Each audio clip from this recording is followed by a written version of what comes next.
Yo, yo, yo. Hello. Hello, everybody, and welcome to Heelanhammer. On today's show, we chat comp, tactical learning points, steadfast rage, triumph, treachery, all this and more on today's Heelanhammer. Hello. Hello, Wayne. Hello, everybody, and welcome to episode 96 of Heelanhammer, sponsored by Og Games. So a quick one on Og Games before we crack into the show. They are our sponsors for all your hobby needs. Make sure you check them out, www.oggames.co.uk. The main thing you want to be checking out there is your hobby related stuff, so paints, brushes, magnets especially, and sort of support side games, so your board games for your beer and pretzels, after tournaments, gaming evenings, whatever. They've got really, really good prices and all that kind of stuff, so check them out. There will be a new Heelanhammer code to get even more of a Brucey bonus when you go there, so keep an eye on the website and we'll get that up in due course. At the time of recording, I haven't got it in my hand. So Wayne, how's it been going? Good? Very well, thank you, Yeah, good. Yeah.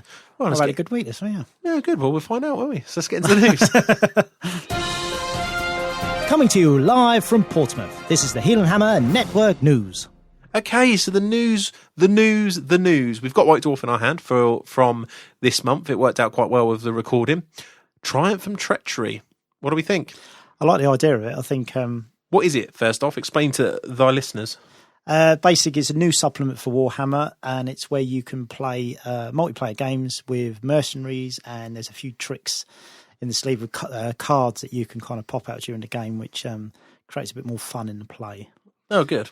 I'm not sure if it's a £50 supplement. I know, just get that out now. You're just throwing it out there now, yeah. Yeah, I mean, obviously, I'd have to. I'm very interested in it. I want to see it because I reckon that can make some great club gaming. Really, really good. But I don't know if it's. I suppose until you see it, you don't know if it's something you could just come up with some house rules and do yourself. Really, come up with some quirky ideas and make some cards and stuff. So, be interested to see what you actually get in the set for the £50. Well, thanks to the support of the Heelanhammer listeners, we will, of course, be getting a one for the show to have a good look. Okay. And we'll be playing that down the club for sure. I think you listen to. I don't know if you read the battle report in White Dwarf. I've read some of it, yeah, because I got your copy of White Dwarf for sort of 20 minutes today. No, I mean, for the first time in a while, I don't normally often read the battle reports anymore, which is a shame because it used to be one of my most favourite points. But some of the armies taken and some of the things going on, I just get about a few paragraphs through and don't read it. But this one actually read all the way through, and I thought it looked really good fun. And one of the things that really stood out was you could see from the photos and everything, the kind of and imagine from the story, the banter that goes on. Yeah. And I just think about that down our gaming club it would be immense. The amount of abuse we give each other anyway, just playing next to each other, playing in the same game and trying to decide who you're going to pick on that turn, and everything else looks quite good fun. So I'm sure we'll get some playtime of that down the club. I also think there's quite a good idea using it in conjunction. I'm really keen at the moment to try and, I mean, we've been keen for a while to do this, but to try and build all the Warhammer supplements together. So maybe have a Blood in the Badlands style campaign where everybody, a couple of games a month so that people can miss some weeks. Which, and if you get a challenge in one, because I don't know if you remember with Blood in the Badlands, you can sort of, depending on where you are on the map, you can challenge other players and things. Yeah. But you can potentially have a point where there's three of you in one tile or something, then you can use those rules. I know Blood in the Badlands also use Storm of Magic games, and I don't think, have you ever played Storm of Magic yet? No, I've never played it. I mean, that's something that we should definitely give it a go, because I actually quite like it. I wouldn't want to play it all the time, but it is quite a cool thing. And again, you really want like a nice long evening, get a good early start on it, and play some high points values with it, because I think it's quite good. But yeah, I quite like the idea of trying to fit all those together into a big, I don't know, just a regular thing to move the gaming around. But it does look quite good. But like you, when I thought, yeah, sounds great. Yeah, what, 25, 30 quid? Whoa, horsey, 50 quid. A little bit steep, I'd say, right at the top end of what I would find acceptable to buy probably, but I'm going to buy it. Considering you can buy Island of Blood for 60, is it? Yeah, it must be something similar, yeah. And you get two small forces, the rules, I don't know, but let's wait and see what's in it, see whether it is worth it. Definitely, but yeah, we'll be getting one. So I'm reasonably excited about that. I read the designer's notes by Jervis, and one of the things that was apparent, which is a fair point, is they thought that it would help solve the issue of, as everybody has, you always have an odd gamer, don't you, your gaming club, or someone who turns up late and you feel sorry for them. It's like, oh, okay, well, maybe we'll do this then. It could work for the 3 players, although I thought it looked awesome at 5 players. I think 4 players would be quite nice, because you've got enough space in the board to deploy in one corner each, basically, and make especially being able to turn on each other. Yeah.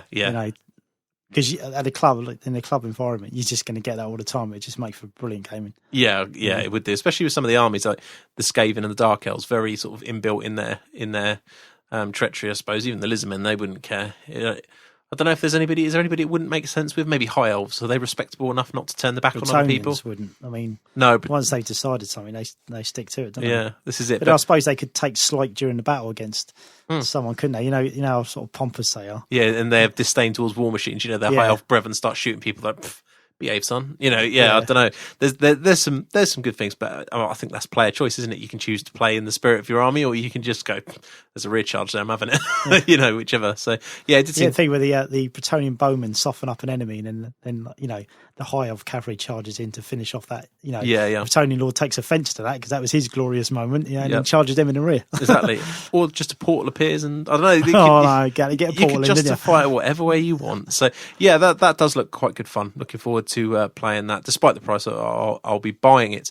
Now there was a couple of other good releases this month that I quite liked. One was the technical paints. I thought the blood splatter ones. There's several of these technical paints that do different things. So you've got a blood splatter one, and a basing one, and a rust one, sort of a verdigris type thing. There's oxide, lots of different ones. I thought the blood splatter one's so long overdue. I'm interested to compare that to, say, a lot of people use that Tamiya red smoke, don't they? That kind of stuff. I've tended to use red with gloss paint over the top. There's lots of people use lots of different recipes, but I'm definitely going to get myself a tub of this because I'm doing a lot of zombies at the moment. So, and see how that goes. What were your thoughts on it?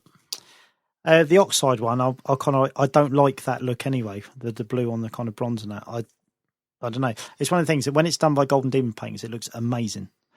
When it's done as a much quicker version of that, I don't think it looks good at all. I just think it looks pretty rubbish. No, I've never been keen on that effect. Yeah, it's not great. I always try and think where I've actually seen that. And I must have seen it at some time in real life, but I can't picture it. I've seen it a few times. It's done sort of in a basic method. It just, I don't think it adds anything at all. No. Saying that, the blood one, it is overdue. Let's just hope it is the kind of, you put it on and it is really, really good. I've used, I know because I always bang on about foundry paints, but I've used quite a few workshop paints just lately. My collection of them has steadily sort of creeping up because as much as I love foundry paints, you get to a point where you want different colours, you want different shades of colours because you just want a bit of variation. You get it's not as much the quality of the paint, it's just that you get bored with the same tones all the time. Which is pretty much why I started on Foundry. Actually, I wanted more earthly tones, and at that time they produced more than Games Workshop did. So. Yeah.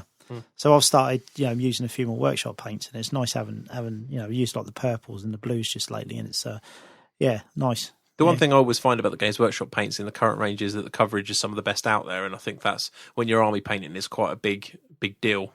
My sort of only issue really, because I think the new paints are very good. Now I've used them, I think they are very good. I'm gonna guess. Is it the lids? No, because they click back now. They had that series of lids which didn't click back properly, which were infuriating. Yeah, I've got a black one I was using. We're sitting next to 30 zombies, and I had to paint all the bases black.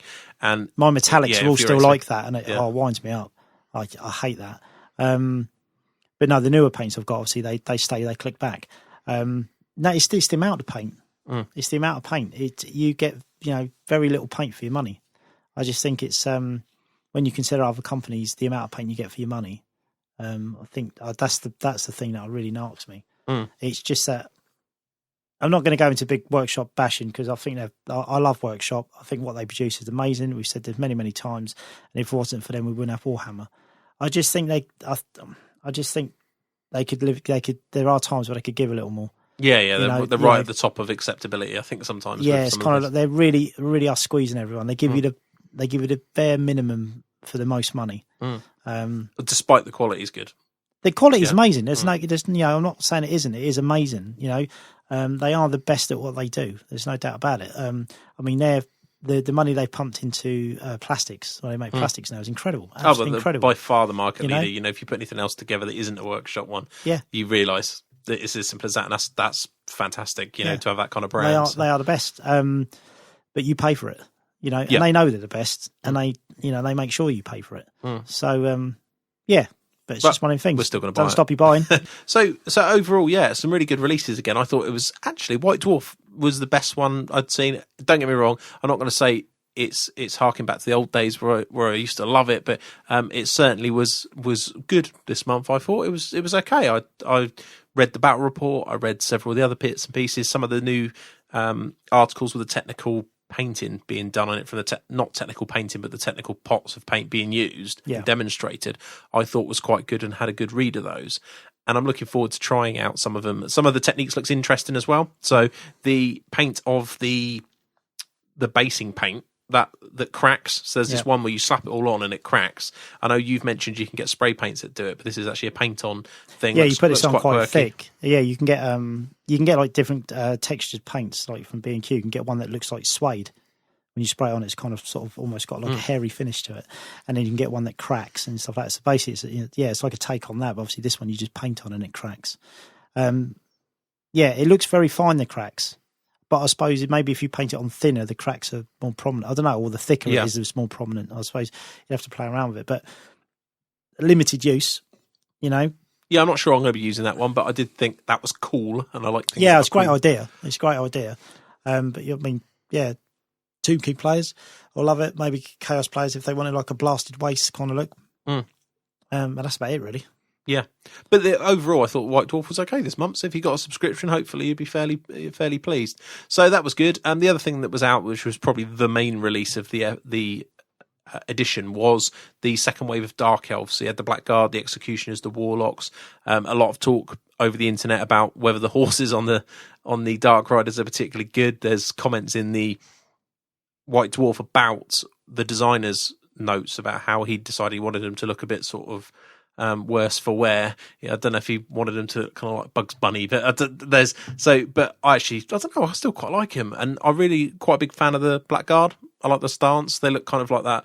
Hi, we're hardcore looking guys. I like the Dark Rider. I like the actual mount, the riders, Dark Riders, the horses, and the Warlocks. I don't like at all. No, and maybe it's the paint job. Because if you look at like the horses, the paint job isn't great, is it? It's very almost like a sort of silky black. I know they're kind of making them look sort of glossy, but sometimes when you try to make things look glossy, it don't work. Especially like photos, you probably find in real life they do. But yeah, I think they've done super good. We mentioned it last episode, but I think overall that Dark Elf release is top quality. There'll be a lot of people buying more money. I saw quite a few tweets of people spending $750 and things on various different Dark Elf bundles and bits and pieces. But if you want the army, I'd be spending the money on that. I think it's like Blackguard. I think if I was playing Dark Elves at the moment, we'll talk about Dark Elves a bit later because I've had a couple of games against them now. I would not be using Blackguard out of particular competitive choice, but I really like the models and I'd want to use them. They'd be the first thing I would go out and buy because I like the look of them. I think they just look cool. Yeah. A bit like I like the Phoenix Guard models. I think they just look like beastie elves that have got that sort of like hardcore look about them. So, yeah, good. So, overall, I thought it was a good month on the Warhammer front. Would you agree, Wayne? Yeah, I think, something. Well, I wouldn't say something for everyone, but yeah. It's always good when you've got a figure release and then you've got some hobby stuff like paints or tools that come out or whatever. It's good to have that because that is something for everyone. Definitely. Good. Well, on to the main topic of the day then.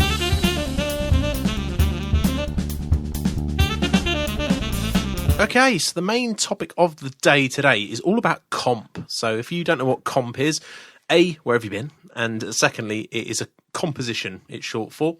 Now, various different tournaments run various different types of system, and that's what I want to talk about. So composition, what is composition? Well, it's a set of restrictions or house rules designed to create, in the organiser's mind at least, a better play environment. That could be, better in their terms, could be a balance of power, could be taking away the no-brainer rock, paper, scissors, could be for a variety of reasons, but that's normally what it's there for. Can you think of any other reason why you would have comp other than that? Just to make the event different? Yeah, sometimes mix it up a bit. And there are quite a few different reasons. Not all tournament organisers post their reasons for having it, but there's normally some sort of aim to a composition pack. So, and as I say, that they can be wide and varied.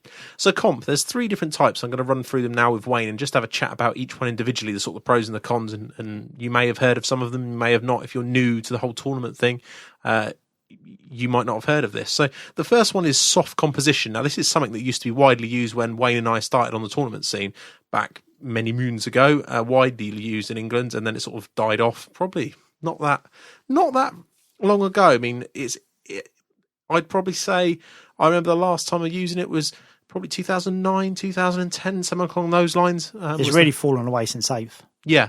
It was falling away at the end of 7th when the ETC started to become a bigger thing. I think people saw, as we talk about ETC restrictions and the way that kind of system works, and people started to adopt that because it was less hassle as a tournament organiser's perspective. I think the biggest thing as well when Comp dropped off in 8th was because you could get in combat so quickly, and a lot of the problem with Comping was quite heavy in 7th was because of the hold avoidance armies. They were trying to tone them down, but obviously 7th cleared that all up. I mean, the very first time we played, didn't we? We had a first turn charge. Yeah. So it was, suddenly it was kind of, we don't need comp. And it was with rat ogres. Yeah.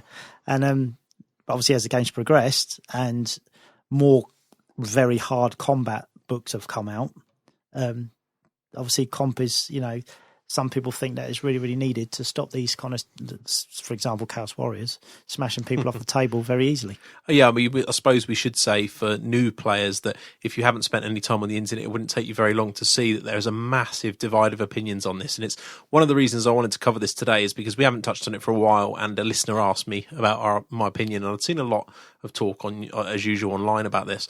So yeah, there's a wide variety of reasons, and we'll talk about the advantages and the disadvantages of the systems and comp in general. So looking at the soft comp system, the way this is often used is, and it's widely used, probably Australia always springs to mind at the moment. If you listen to Australian podcasts or any of the forums, they still use this quite widely. So it's pretty much died off in England, although we were talking about a tournament that happened this weekend, had a version of this kind of soft comp just gone at the Mansfield Mall. But you have it's normally submit your list, and you'll get a score of some description. So it could be a score out of 10, and it's normally a panel of experts in bunny quotes.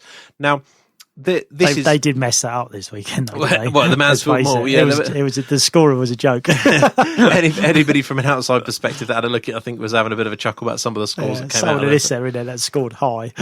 Yeah, ridiculous. It was quite good. It was quite good to see. So, but I think that happens when you start adding in 3,000 points and things like that.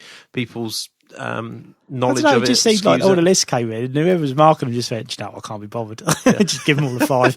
Well, this is one of the problems, I suppose. So let's talk about some of the disadvantages of the system, which is basically it is very subjective. We're sitting there joking about the list at the mall. The people who marked them obviously thought they'd made an effort to do it. So you do get this part where sometimes you get stealth filth, not the obvious filth, but filth. Sometimes it is the obvious filth and it still gets through, but sometimes it can just be some really sort of power that isn't optimal, but people don't spot it. So I remember many years ago, the Sheffield Slaughter, I think it might have been 2008, had a composition system that, for example, comped vampires down and a lot of other armies down, and vampires were pretty powerful then.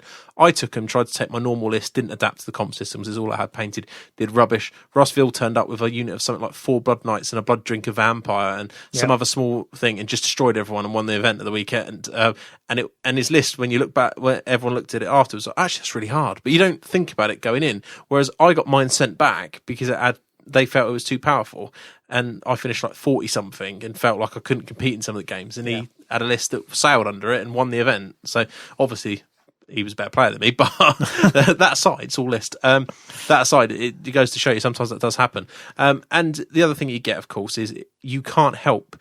Everybody's got their own opinion on it, and sometimes that can be a biased opinion. You've got some people think Skaven are the most broken thing you've ever seen, but you and I as Skaven players know they've got massive weaknesses, especially in the current game and the current environment in tournaments.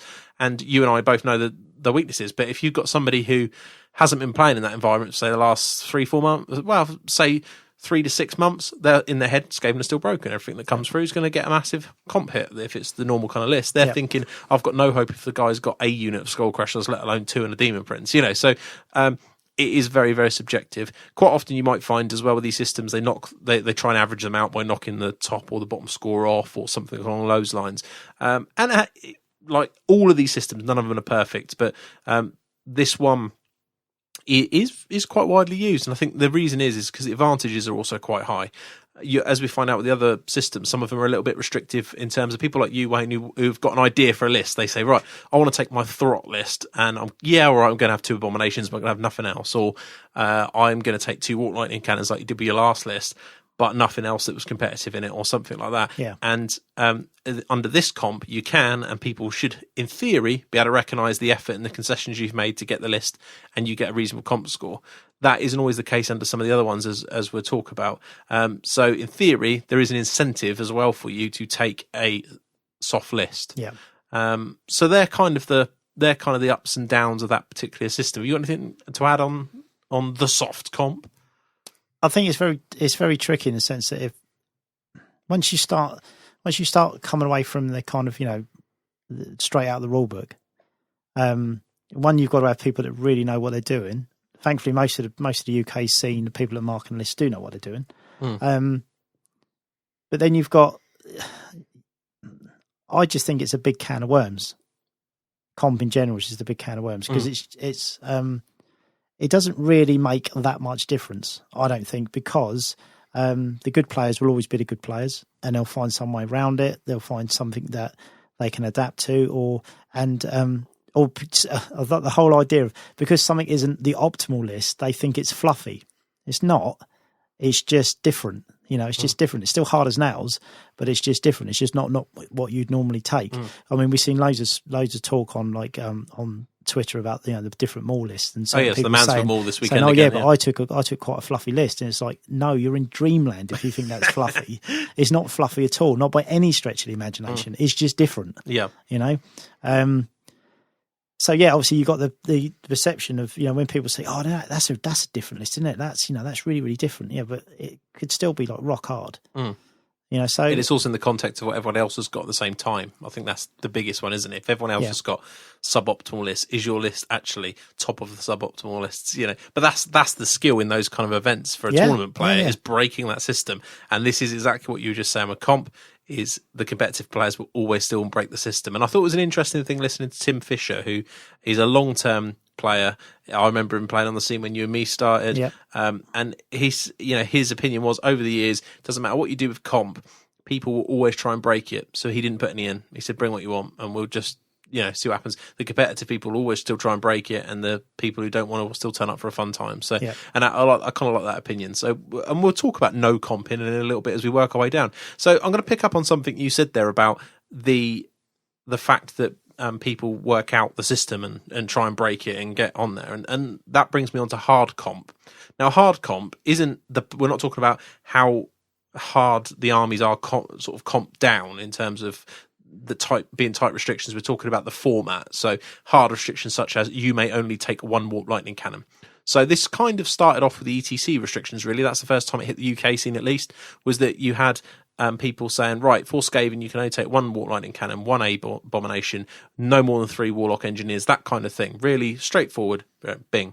Now, the advantages to this is that it does a lot of the time stop the over-the-top builds, because it's very simple to do, isn't it? Most people, even if they've only been playing the tournaments, I don't know, they get 4 or 5 tournaments a year, but they play quite regularly, would know roughly what the real prime offenders are in a lot of armies. And that's a quick way to solve it. It's no hassle in terms of people. It's not subjective. It's everybody's on the same playing field. Whether you like it or not, nobody else can take it. And nobody else is going to get a better score than you on that. It's set and it's done. Now, that's fine, and again, that trend started from the ETC and actually roots back to the Games Workshop Grand Tournaments from the sort of the late 90s. We did a Time Tunnel episode, didn't we, from that covered some composition that Jervis Johnson, some house rules that Jervis Johnson wrote for the Games Workshop Grand Tournament, and that was the same. They were very hard and fast rules, like you may not pick this and you may not pick that, and that's those kind of rules, and they're not subjective. They're just literally you cannot do. Now, the only problem with this is, as you say, from experience of this, you look at the ETC lists over the last few years, all that happens is people, if they're very keen to do well, play those systems and they find out very, very quickly what the best list is or one of the most optimal lists. And that's it. You look at the ETC, a lot of the vampire lists, the vampire list is probably a bad example, but there were a lot around the same theme, double level 2 death, crypt horrors. You look at Empire, a lot of them very, very similar. Demons, very similar. And it's because under the system, it was sort of a standout choice. And that is one of the downsides of that hard comp. Now, I think the biggest problem with hard comp is the fact that it's very, very difficult to get someone who's going to make this comp and make it completely balanced between all the armies. Because as we've seen recently, you'll get some armies that are comped quite heavily. Let's just use Skaven for an example. But then you've got that'd be a good example, actually. Even under the composition system that you, Russ, and I wrote, back the end of last year. People are still using it now, and Skaven is so over heavily comped under it. It's unreal. Yeah. But at the time we wrote it, that was unnecessarily evil. So, and then people would be turning up to tournaments with warriors that are virtually untouched and are a rock hard list. Yep. And then the Skaven players looking at the warrior list and thinking, like, what's the point? What's the point? I've lost it. Yep. For a roll the dice. If he does this in the first turn, it's all over. So it's I think any composition does work if you get the balance and if all the armies are comped within the balance of each other. And that's a really difficult thing to do. Very, very hard. Because basically what you're doing is almost like you're deciding to restructure every book to a certain level, which is a bit of a mammoth task, really. The problem is what tends to happen is once you start, it's where do you stop? Yeah, so absolutely. I'll give you some examples. In some of these hard composition packs, you might have old books. A good example, Wood Elves, Bretonnians, those kind of books, at the moment don't have the option to give their BSBs, Battle Standard Bearers, the mundane option for a lance. Don't know it. Yeah, as you've been playing Bretonnians recently, you'll feel that. Although it's not too bad these days, you just give a magic lance and a magic shield. But they never had the option to have the mundane one, and a lot of Wood Elf players moan about it all the time. So a lot of composition packs added it in. But at what point does it start to become not just restrictions but rewriting rules, and then you'll have tournaments give races more points? Yep. Another approach to it. Never really seen it do a lot, but people do it, and there is some wisdom in there, I think, somewhere about giving more points. I know Maelstrom Games back in their heyday when they first launched their tournament system, that's all that happened is they tiered the armies and they put loads of extra points on, but I'm not actually sure it helped that much. But it's another approach to doing it, certainly. So yeah, there's a lot of it is a lot of hard work if the tournament organiser's gone out to balance the books, but ultimately that is part, if not the whole goal of a lot of tournament organisers' reason for having comp is to try and make the competitive field a bit more balanced. Yeah. So a lot of the time, though, when we found running the South Coast GT, and we've spoke about it on the show, you can't boost some of the books enough to compete with Warriors without them. It's a bit like the demons. You can comp a couple of bits, but ultimately, whatever you comp, they're still going to be very strong. Warriors are a bit the same. Dark Elves. You look at the Dark Elf book. A lot of people saying Dark Elves going to be amazing. I think they're going to be solid, but I also think you're going to struggle to be able to comp things in that list. Yeah, because it just takes something else that's similar. So, and that's a good place to be actually, because then you start to look at something we'll talk about in a minute, and something you've already touched on, which is do you need comp, and why not? You know, it's that kind of stuff. So, just harking back to the hard comp for a moment. So the other thing that I felt about hard comp, and you've certainly been a sufferer of this, is if you want to take a list that does have 2 Walk Lightning Cannons, as we've already said, you can't under hard comp because nobody's allowed, because ultimately there's no incentive to take a soft list, is there? No. You've got restrictions of what you can't take, but there's nobody saying, go on, be that person, take that soft list and try and do well, because it's just not going to help you. You might as well. I mean, if you took a Hell Pit list and you just had like 3 blocks of 8 Rat Ogres, you took Throt, you took Skrill, you took 2 A-bombs, because it worked with it, a load of giant rats. You know, it'd be good to see, I quite like the creative comp. So for every army you had, for example, I don't know how they do it for every army, because this is, again, it's very, very difficult. But just for the Skaven, you could have a thing where it said, right, if you take the Moulder army, your giant rats do count towards core. Yeah. If you take Throt, as your general, your giant rats are core, and plus the other rules. So suddenly you've got, an army which is weak. It is a weaker list. Very one-dimensional. But you're allowed to take it. Suddenly, then you get someone who's painted that army can go and take it. Like myself, I suppose. I'm sure there's others out there who've done a Moulder army. And also, it's a bit refreshing for the opponent, because suddenly he's playing against a Skaven army, which he just doesn't see. And also, for most people, not everybody, but the majority of people involved in the hobby want to see different quirky armies and themes and stuff. You don't see it very often anymore, and that's probably partly because of the influence of comp and competitiveness. But like you say, it's refreshing not only on the table, but also off the table, just looking at it at lunchtime. Yeah. Oh, that's cool. What are they? They're wolf rats. What are wolf rats? Yeah. Oh, he's got 2 A-bombs. Oh, yeah, hold on, though. He has got 16 rogues. Little add-on in the end, Forge World Wolf Rats you can take as special. Yeah. Or, what was the other one? The Brood Horror. You can take the Brood Horror as a rare slot instead. So you could take, if you wanted to, you could take 2 A-bombs and 2 Brood Horrors. Yeah. Which people are, that's horrendous. But no, it's not, because you've got no shooting whatsoever.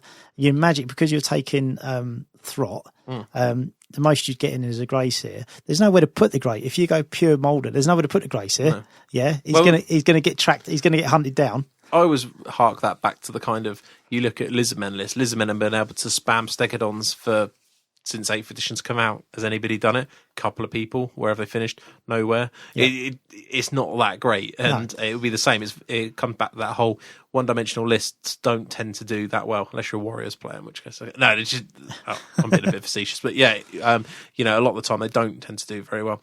So, but Warriors work because of the armor save. Yeah, well, that's what makes them so stats, good. Yeah, it's the armor, but the armor save keeps them in the game. I mean, one up. I know I'll hark on about one up saves, but it's, I don't know. I think sometimes when you look at, like demigryphs, like now I'm doing Bretonians. The more I look at demigryphs, I think that should be a Bretonian choice. Yeah. Demigryphs. Well, the whole idea. Hippogriffs have been in the Bretonian army for a long time. The whole idea of demigryphs just seemed absolutely, they make sense for Bretonians. These like noble knights on these bigger noble creatures, and they live in woods as well, don't they? Bretonians live right next to forests. Yeah, job done. Well, it's just the whole nobility of it all. It just seems, like a questing knight would, battle one of these creatures, beat it into submission, and then that would be his mount. So you'd have a questing knight on a demigryph. Yeah, it all makes sense. It didn't with the Empire. When it came out with the Empire, everyone was kind of like, where have they come from? Yeah. Plus, the Bretonians could explain it because they came out of a lake. This woman's hand came out. She was riding a demigryph. It would make. No, you'd be silly, aren't you? You're just trashing it. I could write for Games Workshop. Get in touch. No, you wouldn't, because every book would be Portal Part 1, Portal Part 2. It'd be amazing. Dan at Heelanhammer.com. Hit me up. Okay, so yeah, you're right though. I never really thought about that. You're right. I could see demigryphs in a Bretonian army. Who knows? Maybe they'll give you. They won't. Well, demigryphs, are they hippogriffs without wings? Is that what they are? Well, they're griffins without wings, aren't they? Oh, so what's a hippogriff without ring? A demi hippo. Demi hippo. There you go. Make it happen, Games Workshop. I'll be all over that. Demi hippos in the lake with the lady. They're actually hippos. That's it. There you go. Demi hippos. You heard it here first. Anyway. It's like that BBC One. When it's between programs, you've got all the hippos swimming in a circle. Yeah. It'd be amazing. Wow. Can you imagine this time next year and say the Bretonian book's out and it'll all be like, oh my God, he had 12 demi hippos just ran over the top of me. I don't know what's going on. Yeah, there you go. Anyway, pool comp. So pool comp is another type of comp. It's a little bit like hard comp. We used it at the South Coast GT. You have a pool of choices. Say, okay, you can take 7 of these, and it's most of the good stuff, and you can pick out there. So yeah, you can have some really hardcore stuff, but you're going to have to make some concessions somewhere. So that's kind of somewhere in between. It's hard comp, but making it slightly more flexible, I think, to allow you to take some. I was quite pleased. You can take the toys, but not all the toys. Yeah, I was quite pleased with how it came out with the South Coast. But one of the comments leveled at it, and it's true of all hard comp really, is that it was so tight that obviously and where there was no incentive again to take a fluffy list, that you ended up very quickly picking the best build if you were that kind of tournament player, because you were like, well, I'm not going to not have these things. So, and to be honest, that's kind of how we wrote the comp in a reverse way. When we looked at it, when I sat down with Brian the Hobby Killer and Russ, and when we mentioned it to you, it was very much what don't we want, and that's how it was started. And then what you end up with is the list you would normally not want with a few concessions, which is okay. That's not a bad aim, but it ultimately doesn't provide massive variety for a lot of lists. So there's something that we're gonna have a look at for the next time we do a South Coast GT comp, which was what you often hear this if you're a new player, SCGT comp. Well, that's what that was all about. But we haven't updated it for months, and it's well out of date now, so don't worry about it. The other one I want to talk about, because I'm playing in it shortly, is Swedish comp. Now, again, because we're old school here in England and we invented the game, we had this composition system here for many years. It was known as a WPS system, which is a very similar system, whereas you start off with a base score. Everything's worth an amount of minus points, depending on what you take, and then you're left with a comp score at the end. In Swedish comp, you start with 300 points. Every unit you take pretty much is a minus, and then you divide it by 10, and at the end, that's your score between, say, a lot of tournaments pick. So the tournament I'm going to, you have to have at least an 8 and a max of a 14 fluffy list.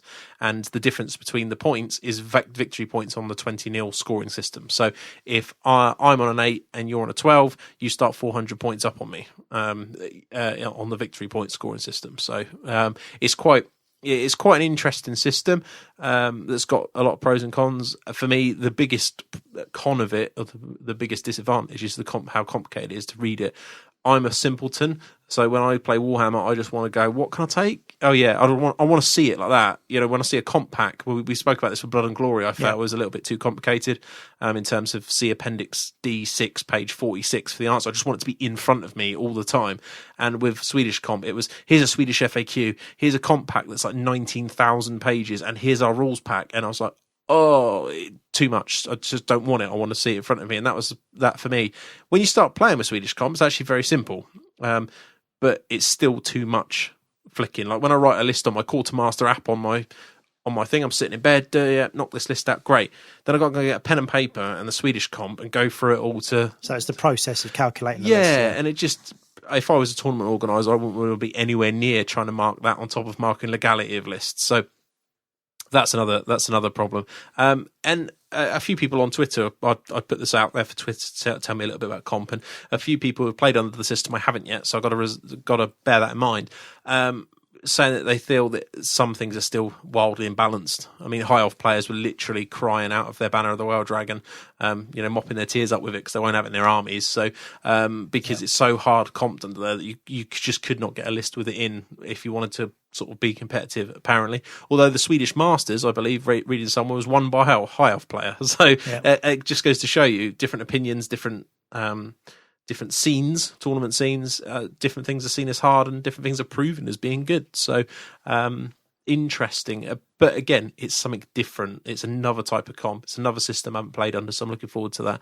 And apparently, it's people aren't quite sure how it works out. But there are also equally amount of people who love it. They think it causes variety. And it is true. It should do, looking at it, cause some sort of variety in the lists, because you physically can't, if you want to compete, you can't be taking your normal trademarked tournament filth, because it just won't fit in the system. So there are some big you're right. A lot of people do love that, because it's the whole, if they play a lot of tournaments and they're used to playing, say, no comp, and then suddenly it's just thrown up, and they really enjoy the process of coming up with something new, something that is still competitive. Yeah.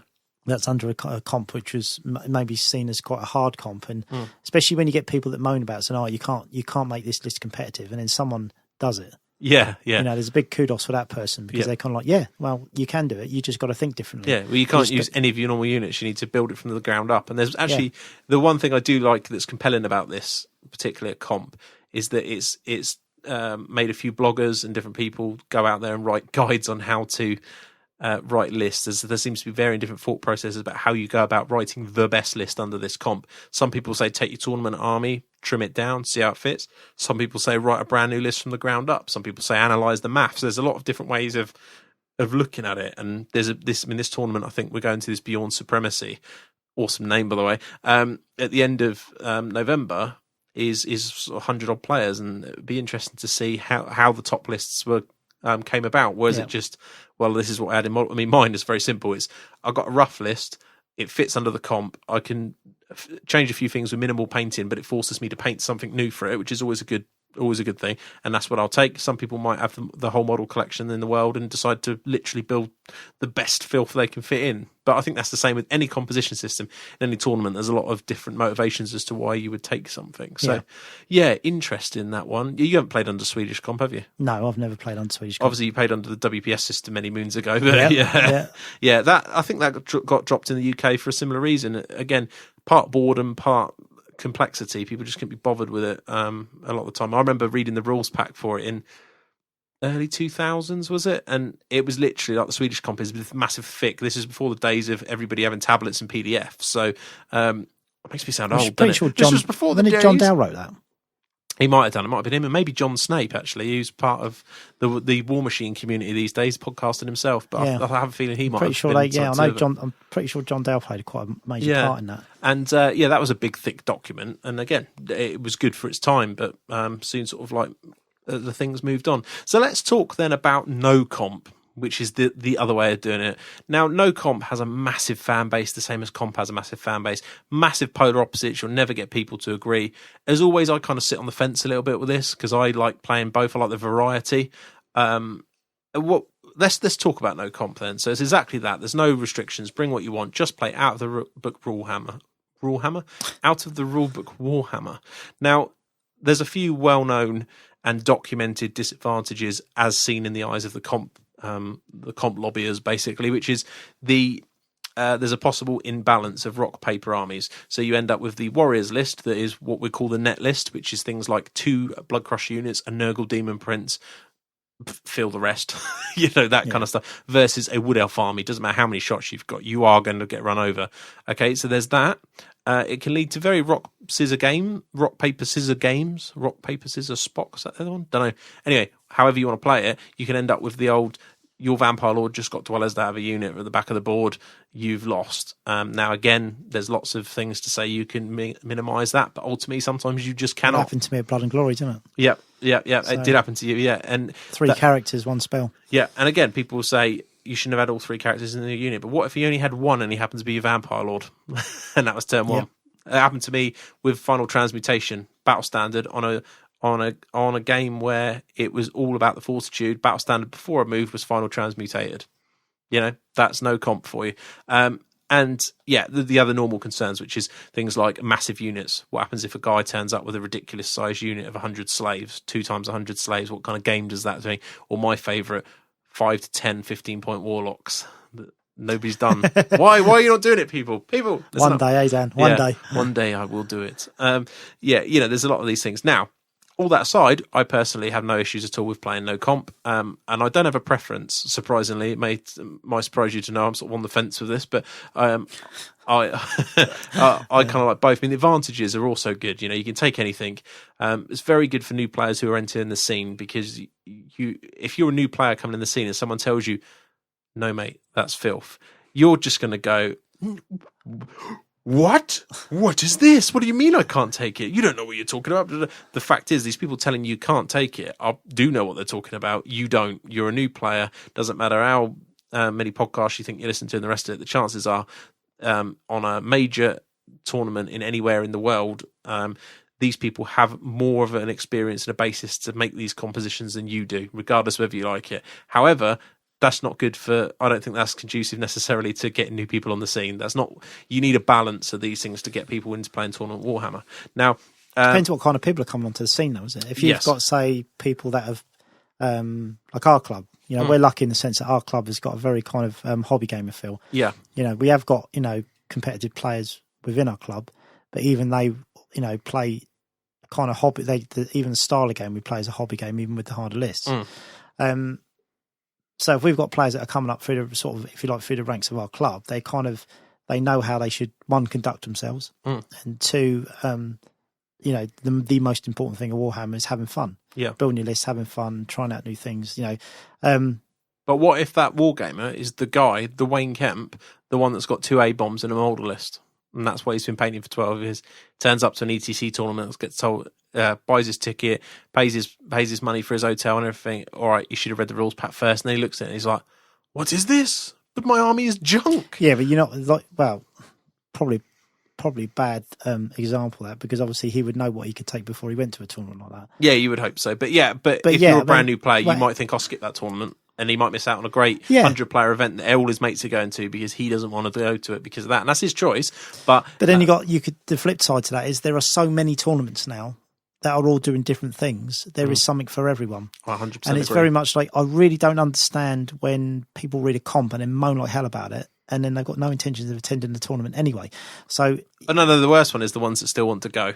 The ones that still go. They pay their money and then they moan on the thread about the comp, or they moan on Twitter about the comp. And it's like, if it's that bad, don't go. Yeah. But by all means, give your opinion but to also, the tournament if you're not after going, the event. If you're not going to that tournament, you had no intentions of ever going to that tournament, why are you moaning to the tournament organisers about their comp? Well, the thing is, it doesn't make any difference to you. You're not going. A lot of the time, they don't moan at the tournament. This is the thing that infuriates me. The best way for me to provide feedback to tournament organisers is either when asked, or after the event, or in private. What generally happens is people want to make a big, like, "Oh my God, this comp is so rubbish." And ultimately, I've said this before and I say it again, I've never seen a tournament that has comp that's been ruined by the comp in terms of enjoyment. I've never seen anybody go on and go, "That was a complete waste of time, never coming back because of the comp." I've just never seen it. I've seen it a no comp, plenty of times. And again, remembering that I like both.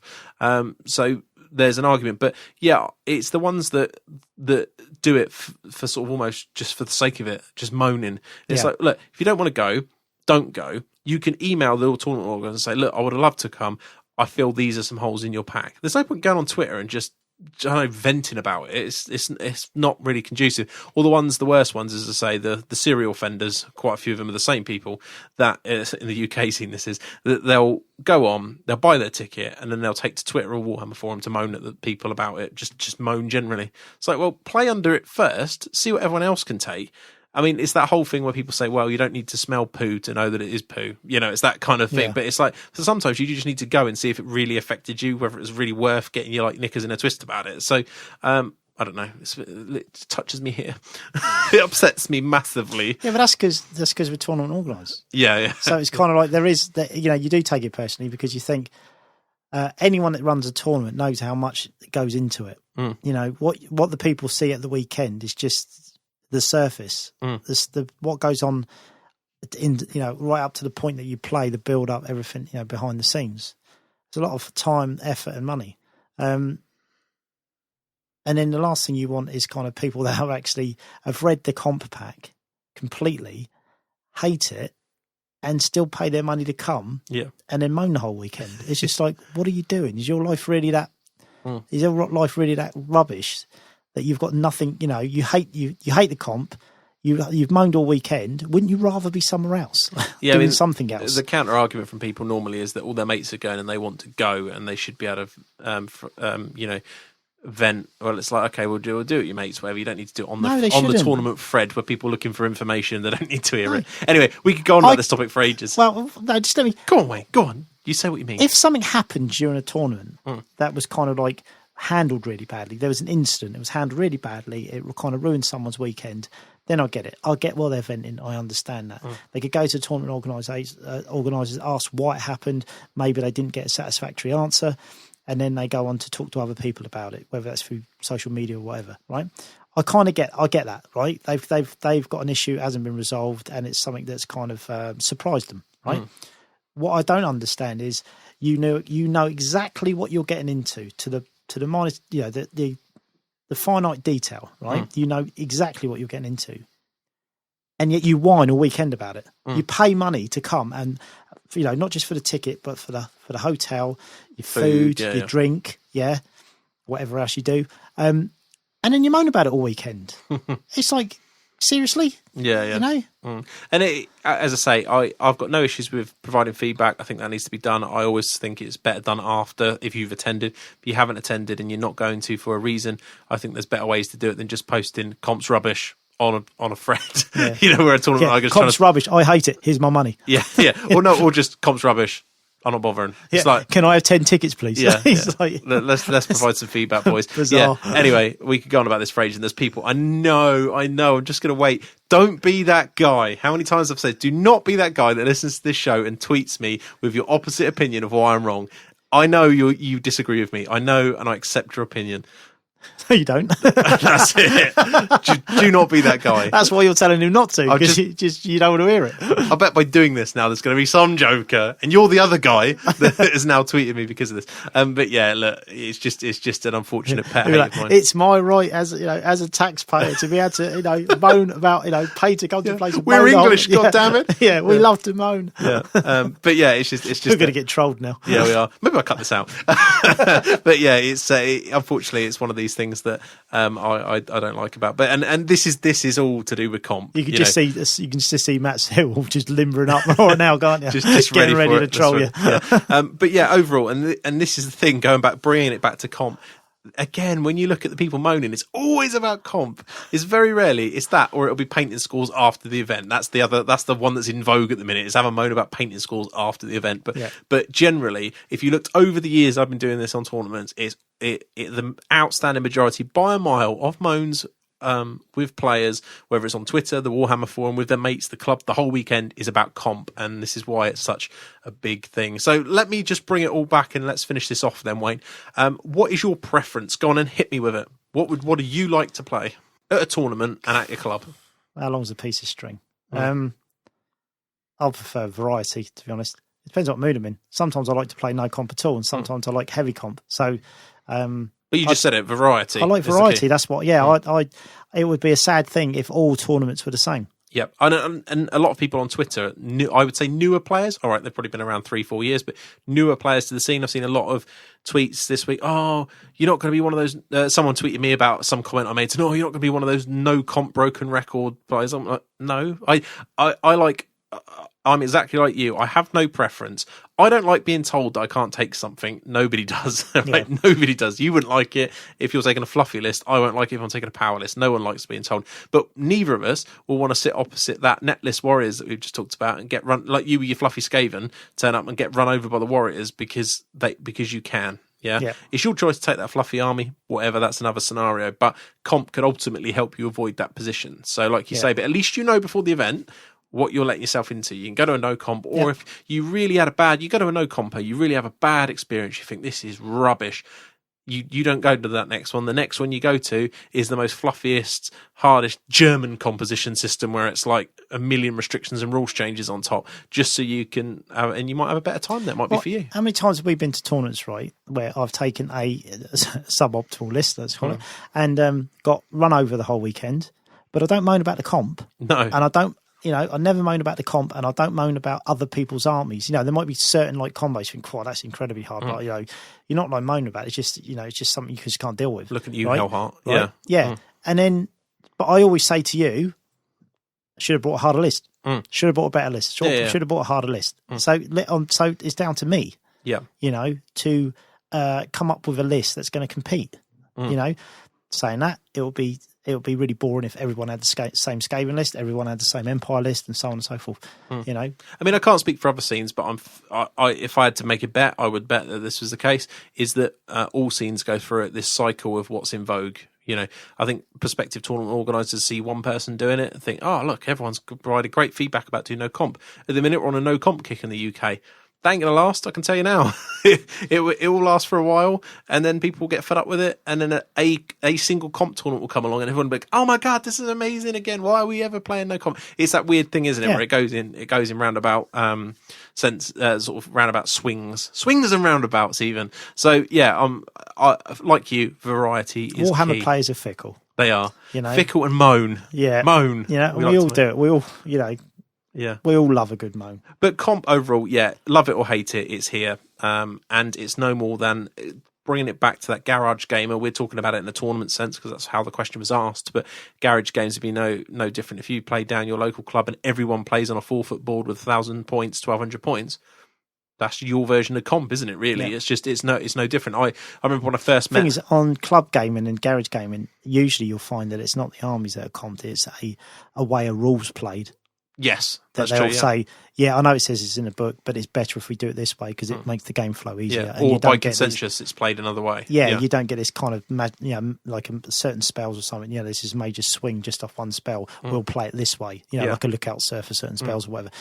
You tend to get more of that than comp on the actual armies themselves. Yeah, definitely. But it's there. It's just another set of house rules, and that's all comp really is at the end of the day. But I just want to put a massive thank you out there to all tournament organisers that go out of their way to do these comps. We love you, really, even when we moan at you. And I'm not. I've moaned at people over the years. I mean, it's very easy to sit here, right, in my ivory tower going, I've never moaned. But you look at WPS threads back into mid-2005, you'll see some moaning. That'd be me. Yeah, I've done it. Everyone's done it. So best moment ever at a tournament that me and you went to was Whoops. Like that one year that you went. Yeah. People have been talking about Whoops. Really, really quirky doubles tournament.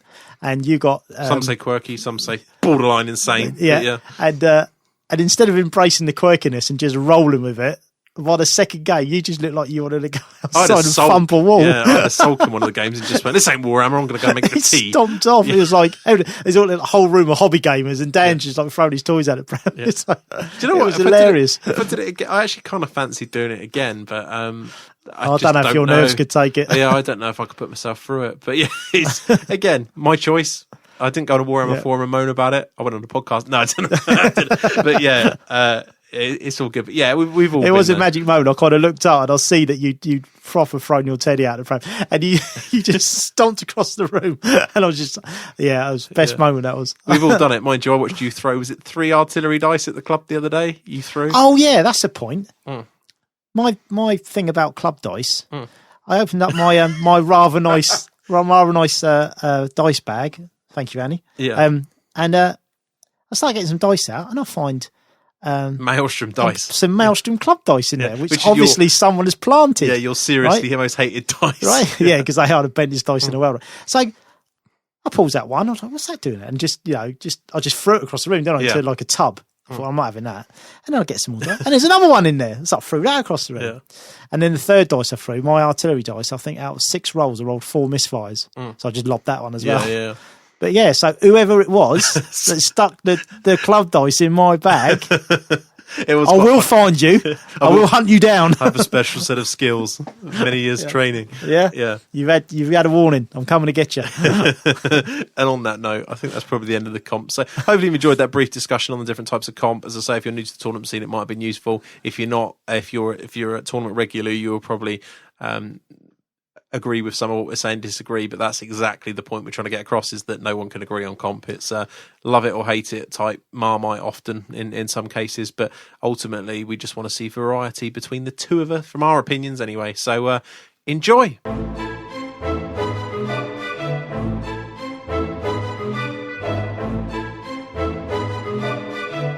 This is the war room. Okay, so the War Room this week, I did promise that I would talk about it either in a Saucy show or on the main show, so I thought I'd cover it a bit on the main show, is just talk to you a little bit about the tribute tournament that you would have heard about on the last show, and just talk about my own experience with it and what I learned tactically. So first off, thanks to all my opponents I played at Tribute. I don't think I said it in the last show. I had a fantastic time there. Absolutely brilliant weekend at the tournament. Don't know, did it come across, Wayne, you've listened back to the show, did it come across that it was a good it sounded weekend? Good. It sounded like everyone you spoke to had a good time. It sounded like it was quite a good vibe there. Yeah, definitely, and I certainly felt that on the tables. And as well, where it was kind of not a different group, but there was a large group of people there I'd never seen before, which is rare these days. And I had a very slow start to the event. I played people that I wouldn't normally get to play, and I loved that. I did it at Sheffield this year. I was constantly sort of around the middle tables playing people that I'd never played before. And I loved that. It's brilliant, because I went through a period in the UK just playing the same people all the time. So yeah, really, really good. So thanks to everyone for that. It's 5 games of hard comp, as we've just discussed. It was very restrictive. So it's things like I could only take 2 vampires that could go in my Black Knight unit. That was the comp for whatever reason. So I had to adapt to that. I took vampires. As I say, I've been hardcore in those at the moment, really enjoying it. And so my list was roughly a mounted Vampire Lord, Chuck Norris style, with all the kit of Killy Doom, a Battle Standard Bearer who had like a Dispel Scroll. But basically in the kit somewhere I had Magic Resistance 2, the other Trickster's Shard, which is the one that makes you reroll your ward saves. I had That's friend and foe though, isn't it? Yeah, you've got to be very careful where you place that model. I put that I was writing Bretonian lists last night, and I put it in on my Bretonian Lord, and he had the sword of Carcassonne, so it's like reroll armor save. So strength 5, reroll armor save. So he's got reroll armor saves, reroll ward save. But then I looked at friend and foe and I thought, I don't know if I can take that, because it could end up backfiring on you. Well, he doesn't count as in base contact of himself as an FAQ no, for but that. Obviously, so all the models around him in the Bretonian, they've got ward saves. Yeah, you have to be very careful. So then it gets a bit dicey, then, doesn't it? Yeah, it does. You have to be careful what you do with that. So yeah, there is that. But yeah, so I had that. I had sort of 12, 13 Black Knights, 2 small units of zombies, 2 small units of dogs, 3 twos of bats, a Terrorgeist, Vinny the Vargolf, who is just the legend. And that's probably about it, really. 2 level 1s on death with the Scroll of Shielding and a Dispel Scroll. I think that was about it. So, yeah, reasonably standard sort of vampire list from 2010. That's with the Terrorgeist in it. So, yeah, it was really good. So what I played against, just briefly, I played against a Demon army that had 15 Beasts of Chaos, 3 units of 5 Beasts of Chaos. Pretty tough to get through, but I won that one 15-5 in the end. It was good. Beast of Nurgle, you mean? Yeah, Beast of Nurgle, sorry. Yeah, Beast of Nurgle. That's hardcore, 3 units of those. But he didn't have the Greater Demon, so it was okay, because basically he couldn't kill my big knight unit. It was going to be nigh on impossible, and they managed to go through a lot of stuff. The other Trickster's Shard being quite good in that matchup, although you're fighting regen on the beasts, so it's not that good on those. But What banner you got on the Knights? You got a flaming banner? No, I had it. The funny thing was I had it in the previous event. I decided to drop it for this event, thinking, I'll be all right. And then the first army I played had 15 beasts in it. And I was like, Lasai. Schoolboy error, that one. But as it happened, I was quite pleased with my play in that one. I played it tight and I managed to get a good win, so it was 15. I then played Lizman with a double steg list, pretty standard Lizman list to what I used to use, really. Temple Guard, Saurus unit, 2 stegs. Pretty solid. I only got a 10. I'll talk about why in a minute. Then I played Warriors on Watchtower. We all know Nurgle Halberdiers. Yeah. Corn Halberdiers. It was a unit of knights that was in the building. And my story of the week, which we'll talk about in a minute, was in that game, so you'll hear that. But I ended up with nil points in there. It come down to I had to, if I had any hope of winning the game because of Watchtower, to charge into a unit of trolls with a Zinch battle standard on the corner. Charged in. He regened the load up, passed the 5 break test, and then got a counter charge in and crumbled the knights in the next turn. So. I love the fact with Skaven that if it really goes badly, you can just crack call the building. Yeah. I was actually doing okay, but again, I actually think I made a couple of tactical errors we'll talk about in a sec on that, and it comes down to not playing Watchtower enough anymore. I hadn't really thought about the fact that his 6 trolls would be able to claim the building, and I had no way of getting rid of the 6 trolls out of the building because of his Demon Prince went and tagged the Ghoul unit, and that was the end of that. So it just sat there. And I couldn't quite block it up. I basically had an 8 overrun to get the Ghouls into trap the small unit, and then I was in the sort of the expensive seats because I could reform the bus and just move away from the other troll unit, and that was it. But I failed the 8 overrun. Demon Prince got in. Can you stomp in the building? Yeah. But yeah, so it's pretty nasty. Obviously, the only thing in my army that really fought was the Ghouls, which would have been good, but they were stuck on the Demon Prince. And then I didn't mention that she had 34 Ghouls, 35 Ghouls, and then the Vampire Lord. But you don't want to put the Vampire Lord in the building when he can get puked. Yeah. So, well, not really, but in the end, he did get puked. Well, his unit did. He didn't die. He got crumbled from stuff counter charging. So I got naught in that, which is the only game I lost. Disappointing. Kind of stupid. And then I played Ogres twice, and I didn't realise I was proper. Listeners who listened to the couple of shows ago and I did Blood and Glory remember that I was raging about the fact that I had a 20-minute game where I lost Blood and Glory to a Hellheart that destroyed my whole bus. So I was thinking, Ogres, I don't want to face it. I didn't realise Hellheart was basically comped. Talking of comp, there you go. They'd taken it out. You couldn't play it, and I was proper bricking it the whole tournament, thinking he's going to pop it anywhere soon, and neither of them had it. And after the game, they're like, "Yeah, I couldn't have had it." I was like, well, I didn't know this, but I won both those big. I mean, one was a 17 and one was a 20, I think. So that was good. So yeah, one loss, but obviously with the draw in there, I ended up at 17th in the end, which wasn't great, but I had a really good time. But the reason I put this in the war room is I just wanted to talk about Vamps, really, and also just some of the generalship things that I learned at the weekend, which I thought would be interesting to newer players and experienced players alike. So I want to start with deployment. The first thing was Ghouls. You don't have a musician in Ghouls. If you're used to playing with units with a musician a lot, and in 8th edition, you forget how important it is to, because obviously in 7th you never used to be able to swift reform, did you? Yeah. You forget about your choice of, in deployment, making a choice of, do you want this horde? Do you want this deep? Do you want this wide? How wide do you want it? Do you want it horde? Do you not want it? Or do you want it 6, 7 wide? You know, those kind of decisions.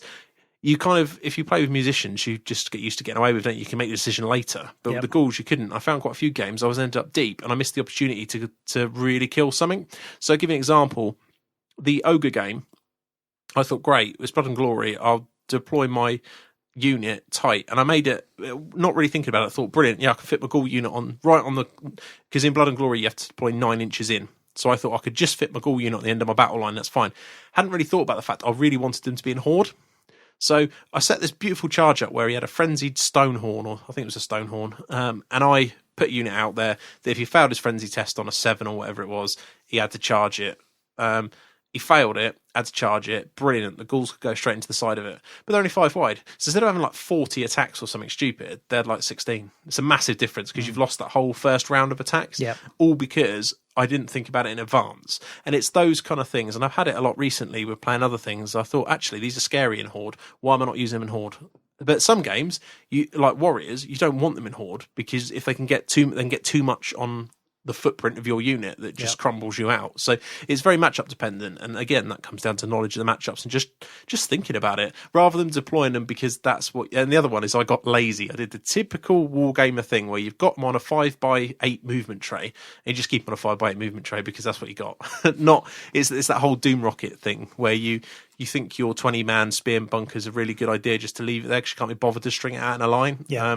And then someone doom rockets it and 13th your man off or whatever, and it's silly. So that was the first one.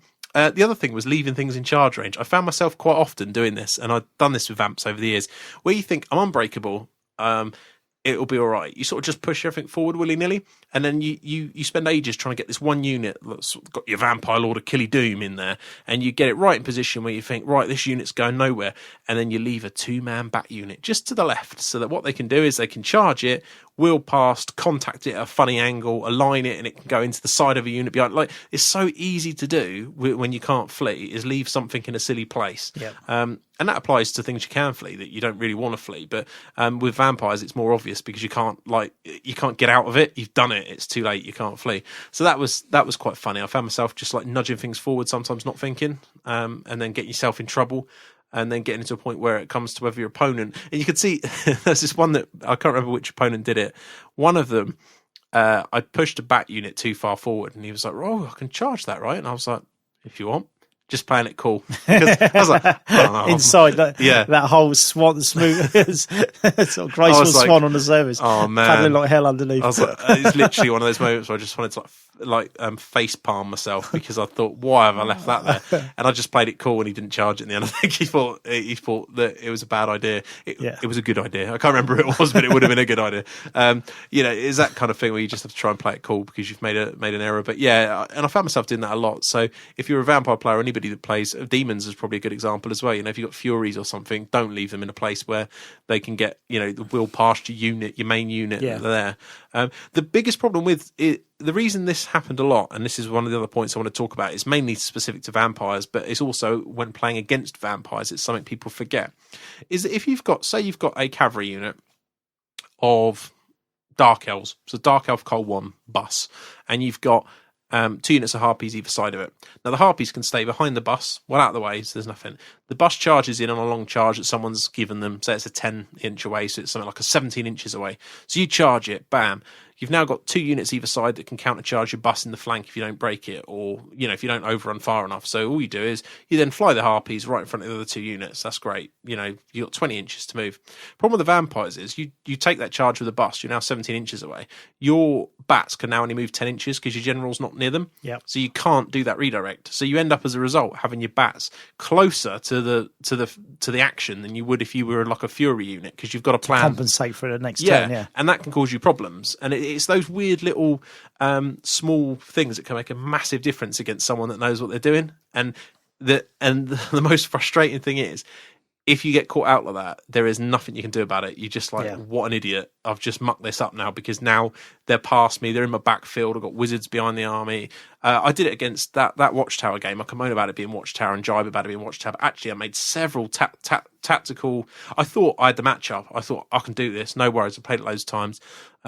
Be totally fine. The way my opponent had set up, I thought, this would be great. And I think I just basically got overconfident. And then there was a bit where I thought I'd arced the bats out of arc of a chariot, and again it was the bats, and he managed to get a chariot, tagged the bats, aligned at a funny angle, went straight into the next unit behind it, killed 2 bat units. That's the 2 redirectors gone. And that's quite a big deal. And like it was silly things like that I did. That's so it's one of those things. I suppose it's a bit of an oi muppet thing, really, is that we've talked about leaving things facing before in directions and trying to make the most of them. But I think there's also a thing to say sometimes just move them out of the way. Don't leave them in a place where they can get charged. Yeah.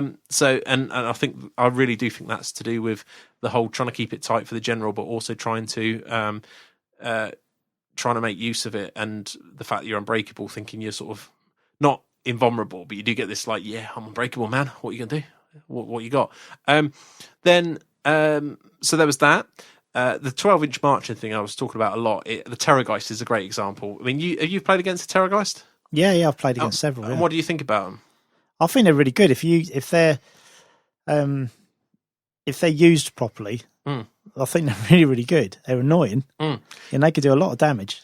Spoken like a true non-vampire player, yeah, basically. And that's what I thought. I thought, yeah, these things are great. So it was the first thing I went and painted up, didn't I? A Terrorgeist. It's not making any of my lists for the next few months. It just isn't, because is exactly. It's not really your style, though, is it? Because it's not safe.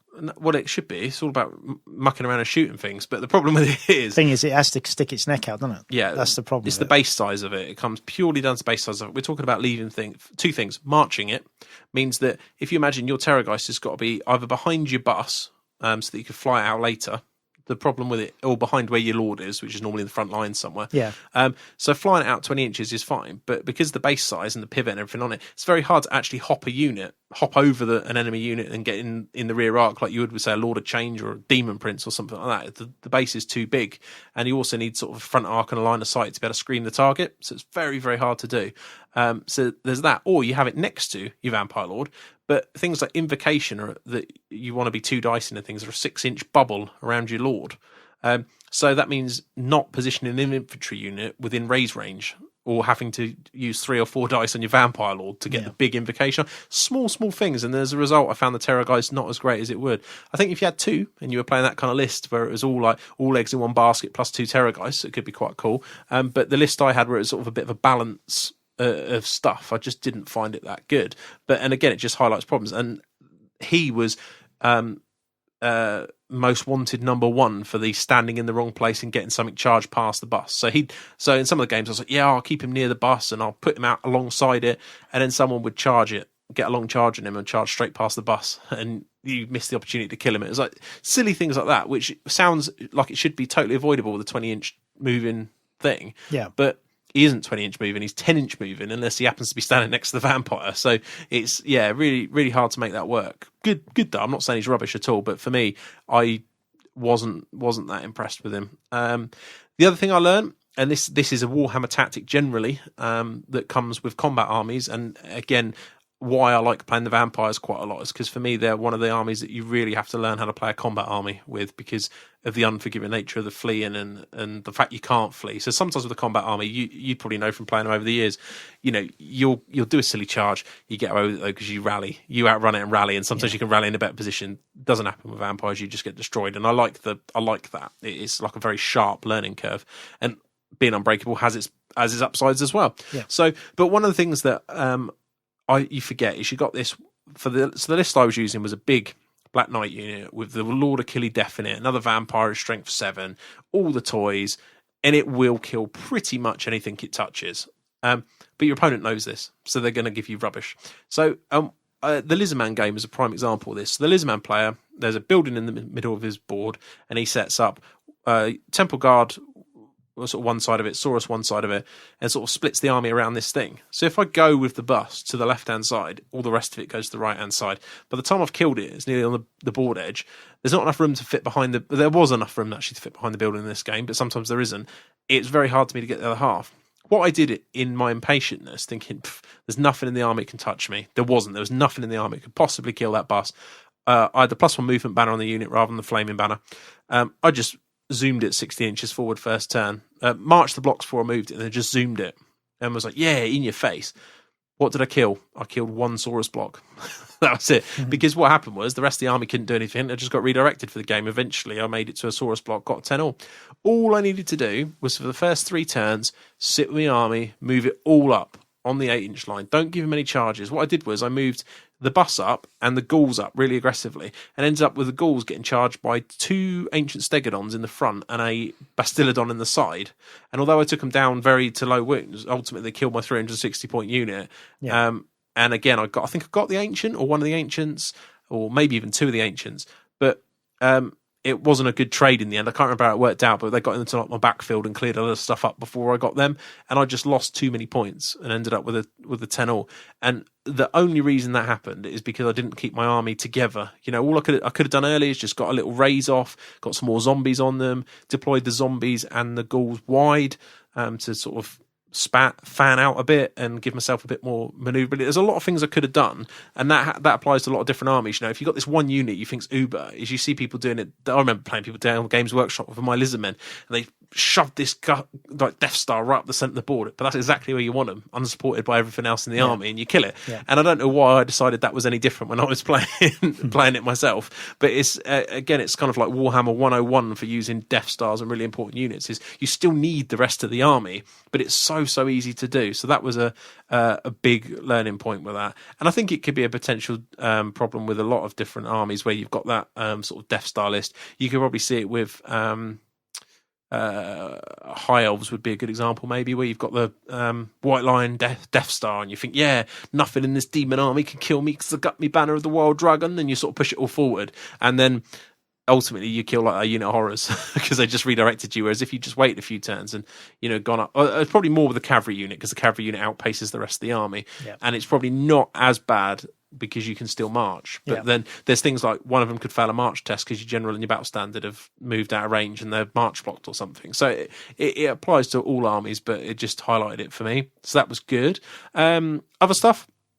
Really like the synergy of the vamp magic when you start playing it together and using it a bit more sensibly, not thinking it goes back to that whole, like the kiddie. I don't know if you remember 7th edition when you had the Bloodthirster and the 3 units of Fleshhounds bit. Yeah. You had some people really good with Fleshhounds but didn't have a clue what else they're doing in their army, so it's brilliant.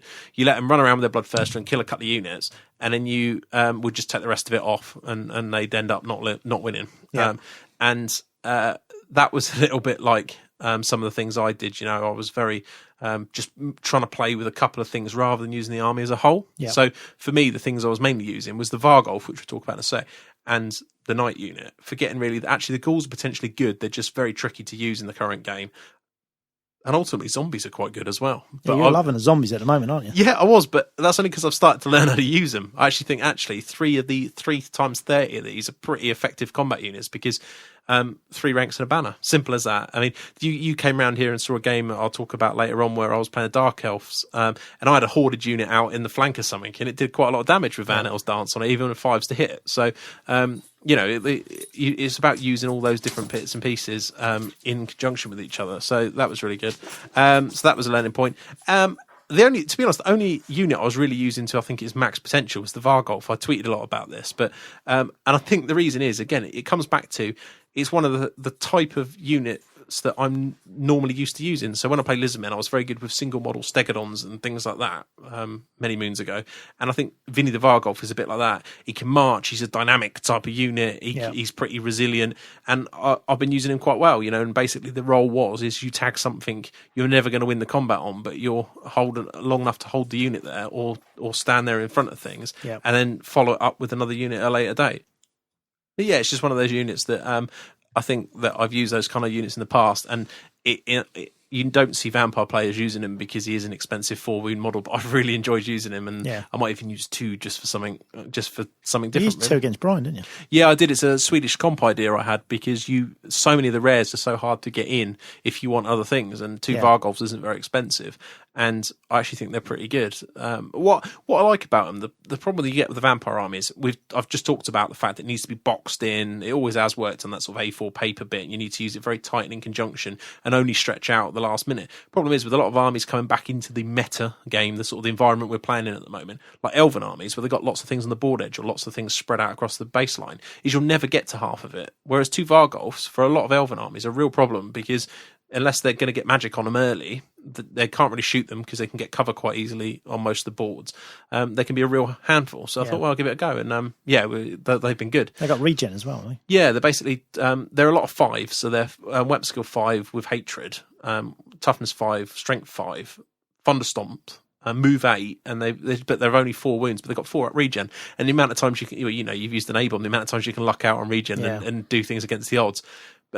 Add on that you're undead and you can heal your wounds. And if your battle standard's near, you can lose quite hefty combat sometimes and still be fine. Means that it's a pretty good model. So I've been really impressed by that actually. Conventional wisdom would say it's not very good, but I've really been impressed. So that was good. The only other things I just want to mention with this really is, for me, it all comes back to the same thing, which is matchup knowledge. So take, for example, the Elves. I played 2 games against the Dark Elves recently. That is a wildly different skill set to playing against Warriors, where Warriors you might be sort of sitting around making sure your angles are right and trying to force them into combat with you in decent things.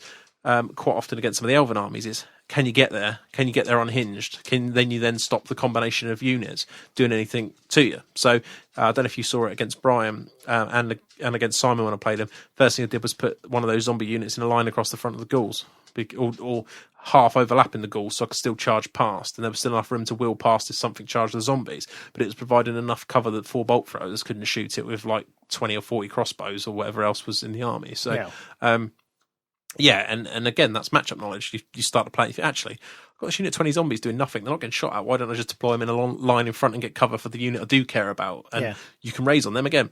One early raise, and that's a big difference. So yeah, good. Now the only thing I just want to touch on quickly as we're talking about tribute is the painting at the event. Did you see any of the retweets I did about the ogre army I played with? It had one of the ogre armies I had played had a hunter on a stonehorn. No, I didn't see that. A stonehorn and a third one, the frosty one. It had one of them in it, like Gutstar thing, and it's Steve Smith, who I might be wrong in saying this, but I'm sure I'm not. Is or was manager of the Games Workshop Cardiff. And he's got a beautiful Tomb King army, one of my best armies I've ever seen, which is Tomb Kings, and they're all painted like old school heavy metal with bowstrings and all the rest of it. And you see it every year at the GT. And Steve's a really nice guy. I never got to play him actually, so it's really good. Got to play him, and his ogre army is great. It always seeing those kind of ogre armies really wants me to makes me want to do ogres as a painting project, but they look so dull to play in the game. Really dull, because you've got so little units that I don't feel like you're ever in control of a game. But that 3 big monsters and all the nice basing he did on it and the scenic things was really good. Check out my Twitter feed. If anybody hasn't seen this, just go back on my Twitter feed. I usually see everything that's on your Twitter. Sometimes I tweet late at night and people miss things. I noticed this the other day. People don't see them because I'll tweet late at night and then it's gone off their Twitter feed. But check mine out and look at my pictures and you'll see Steve Smith is his name. And I retweeted a couple of pictures. I don't think the pictures even do it justice. They're really, really nice army. So big shout out to them. Which was great. Scott's Empire was there, who the Pillage people, listeners from the Pillage episode would have heard us talk about that, and Black Sun listeners will know Scott. He was there with his. It was good. And then John Warmington, who's another UK regular painter who seems to pick up awards all over the place, had a really nice high off army. So some really great stuff. And there was this other army as well, right? It was really amazing. No, it wasn't. It was mine, and it got nominated for a painting award, which I felt actually really bad about putting out, because my army, I suppose in a way it's for people that moan about they can't paint. I'm not going to say I can't paint, but that army is not my best work. It's a mixture of bits and pieces, basically, that I've used a lot of dip. Some of it is base standard. Some of it is very questionable in terms of the models I've used, shall we say, and the size they are. And it made the cut for the top 7 best painted armies, which I did feel guilty, and a few of people who know me quite well were jibbing me about it the whole weekend, about like, you've got flat metal on stuff and you're up for best painted. I was like, yeah. Well, they picked me, didn't they? But it's a good example of fall in the eye, I suppose, which is if you lay my army out on a table, it's all cohesive, isn't it? Yes. And it's got reasonable basing on it, and the colour choice is all right, and that's that. And bits of it are painted okay, like my ghouls, and some of my ghouls again. Some of your ghouls are very nice, yeah. Yeah, some of them are. The first ones you did. Yeah, the 12 of them. The rest are rubbish. But again, it's just... Oh, do you remember we went to that doubles tournament? Yes, and you literally finished the very nicest bits of your army were all finished and taken ages to sort of layer in the skin. And that guy come over and he looked and he goes, "These are really good for dip, aren't they?" Yeah. And he was being dead serious, and I thought you wanted to throw him through a window. I was like, what? But funny enough, now the rest of my army is dipped. But yeah, I've just been trying to go back over the dip and add some bits and pieces. So I'm not going to say it's rubbish, but it's certainly not what I would pick. But again, it comes back to the silly, decent basing, contrast, and I had Terrorgeist as well, which is built up on a scene. And neatness as well, because the bases go a long way, and the base you've got with like the what do you describe? You got like the tombstones, but you got the bigger ones as well. Yeah, like sarcophaguses. But yeah, because you've got that, and it's very cohesive throughout through, and also where it's a dark colour scheme, but it's neat and tidy, and some people kind of make the mistake of chucking in certain colours when they don't need to. Well, you haven't done that. No. It's all got the same feel to it. So yeah, so that was. I mean, and I said to you weeks ago, didn't I? I goes, a lot of events we're going to. I said your army could be in with a shout, and you were like, no. I said it could do, because I said some of the events we go to, like the paint standing shocking. Not saying that yours is shocking, but suddenly, it's in there. It's in the better band, and you were kind of laughing it off, and then you tweeted, you actually texted me, didn't you, about that nomination? I was like, I told you. It was quite funny. It was quite funny to be honest, because I don't rate that at all. But then I remember the first time. Do you remember the Sheffield Slaughter? I think it was 2010, probably, when I just did it for the Masters. It was. I mean, now it's had some work done, at least over the dip on a lot of it, just to pop it a little bit. Nowhere near what it needs to be done, but I had it with none of that work done at the Masters, and it got max painting points. And I remember a few people who knew me well again jibbing me about that, about being marked on the back of my Lizardman army and not on the army it was, and all this kind of stuff. But it just goes to show you, with simple techniques, you can you can produce something that looks all right on the table. So so that was interesting and pleasing to a point. Embarrassing in a way, but also quite nice. So there you go. So thanks very much, guys. That's really appreciated, guys. That's it, really. So that's all I want to talk to you about Tribute. Hopefully there's a couple of learning points in there, not only for Vampire players, but also just for Warhammer generals. And I find it's I remember chatting to people over the weekend about this, and something for a Saucy show I was doing the other day, about talking to people about how to get better at Warhammer. And one of the things is analysing where you've made mistakes. Yeah. And not just going, must be amazing then. Do you analyse your mistakes? Yeah. It don't make any sense, but I do analyse them. Yeah, just a case of really looking at what you could have done to avoid that situation, and was it that you didn't roll this dice, or was it nothing worked, or was it actually... Rather than just going, do you know what? I've been so unlucky in like the last 20 games I've played. Yeah, every time I'm just about to win the tournament and it just my dice go. No, it's normally something... You sounded like someone then. Yeah, and that was it really. So hopefully that's been of some use to someone. Are we sitting comfortably? Then we shall begin. The story of the week. Okay, so the story of the week I just want to briefly mention because it was a tribute story. So story of the week. So that Watchtower game we're just explaining on the tribute coverage. I charged my Vampire Lord into a building, so he dismounts off his horse with his crew. And gets with his posse, with his little homies, and we gets into the building, and the magic is this face. A ride by then? Yeah, ride by. Yeah, it is. We gets off and we dismounts, pulls out our Uzis, and so he gets out. He gets off, goes in, and gets the magic phase. And Barry, who was playing, goes, "You're laughing." Goes. Hex scroll. Do you know what Hex scroll does? Yeah. Yeah. Sorry. Yeah. Hex scroll's my vampire. And I was thinking, luckily he's a level 4, but if I roll a 5 or a 6 here, I'm in a lot of trouble, considering all my stats are 1, and he could put like 5 Chaos Warriors on me. It didn't come off. But how much of a good story would have that been? That would have been... so it wasn't actually happened? No, it didn't. This is a what-if story. It was a what-if. It could have happened. I can beat that. Yeah, go on then. I was playing Thursday night. It was supposed to be Bretonians on Bretonians, but my Fireforge models, we'll get to later, hadn't turned up. So I took Skaven. So I was playing Ben Hodges, and so he's got Bretonians, I've got Skaven. I took a Clan Scryer army with Ikit Claw in. Okay, game's going really well for me. I'm blowing up stuff, just all over the place. And then it gets to the nitty gritty of the game, and through some magic, Ikit Claw's clan rat unit has taken the right battering. There's literally just 2 ranks left, and there's a Bretonian Lord, the whole of his unit, because he got a bit excited early in the game, and he kind of went for this charge and got basically separated from the rest of the army. And then I had wind globadeers, and I glowed a load of them off and shot them and all sorts. So there's this Bretonian Lord left, and I've thrown the kitchen sink at him, and he will not die. Right, he's taken 1 wound, so he's got 2 wounds left. So it's right near the end of the game, and I says to Ben, I goes, "Come on, let's just have a challenge between the Ikit Claw and the Bretonian Lord." Thinking, the Bretonian Lord, because I'm just about to get charged in the flank with a fully ranked up unit at night, so the game's pretty much over. Even though I've battered him, I'm just about to lose the game. And he's like, "Yeah, all right, we'll go for it." So he comes in, he does either 1 or 2 wounds, because anyone that hasn't used Ikit Claw already's rules, he's got a 3-up armor save, and he's got a 5-up ward.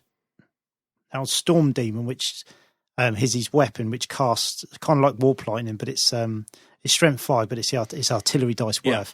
It's a halberd. So Ikit Claw is strength 5, so obviously it goes up to strength 6, but also it's no armor save. So and I forgot it was no armor save because you sort of read it, and I had no intention of really getting him into combat. So he does 2 wounds, so Ikit Claw's still alive. So I go, right, I've only got 2 attacks. I go 2 hits. Right, strength 6, 2 wounds. I go, just let me check in case it's something silly like no armor save. Says like no armor save because he's got like the 1-up re-rollable. Yeah. It was like, so it goes through his ward save, fails both ward saves. So Ikit Claw chops down this Bretonian lord. It was awesome. It was awesome. For about 5 seconds, and then this big unit of knights went speed bump, flattened them. Can you just see the cinematic of that? Yeah, you've got like this charge comes in, and he just sort of stands past, pulls out his Storm Demon, just chops the Bretonian Lord's head off, like kind of. Have you seen that After Earth with Will Smith, which is like the worst film in the world? No, I heard you tweeted about basically how bad it was. There's this thing, long story short, where he is like immune to fear, basically, and these beasts, these aliens he's fighting, can't see him, and he just sort of strolls up to it. This beast that's fighting and just chops its head off. I get the impression that was it. Yeah, it comes in, the Bretonian Lord charges, and cool as you like, he just pulls up. Sort of sideways and just chops the dude off. Yeah. And it's like dun dun dun, and then suddenly it doesn't matter. Looks up, and all these little kiddies on their lances charging the side of him, spear all his mates, and he's like, "Oh man!" But this is the absolute. I got so excited by what was happening. He was having this real good banter, and it was really good fun. I had an assassin in that unit with the potion of strength and a weeping blade, so I forgot to pop him. So he could have saved the day. He could have chopped a few knights up, and it would have been not only different. that. The res, if you put him on the corner and force people to hit him with his weapon skill 6/4 at war, you might have saved yourself some res as well. Absolutely, yeah. So it was kind of like it was funny. It was funny because no one was expecting him to chop that lord up. No, brilliant. No. Excellent. There you go. 2 stories of the week this week. Enjoy. Just dip it. Okay, so just dip it. You had a question today asked on Twitter you wanted to answer, didn't you, about painting wood?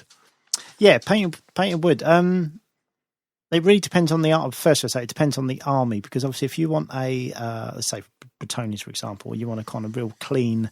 If the wood's say really neat carpentry, then obviously you can kind of look at sort of wood that you would buy, for your house, like furniture. So you've got that kind of high polished look, and the grain comes through. So there's a certain kind of colour that you would use.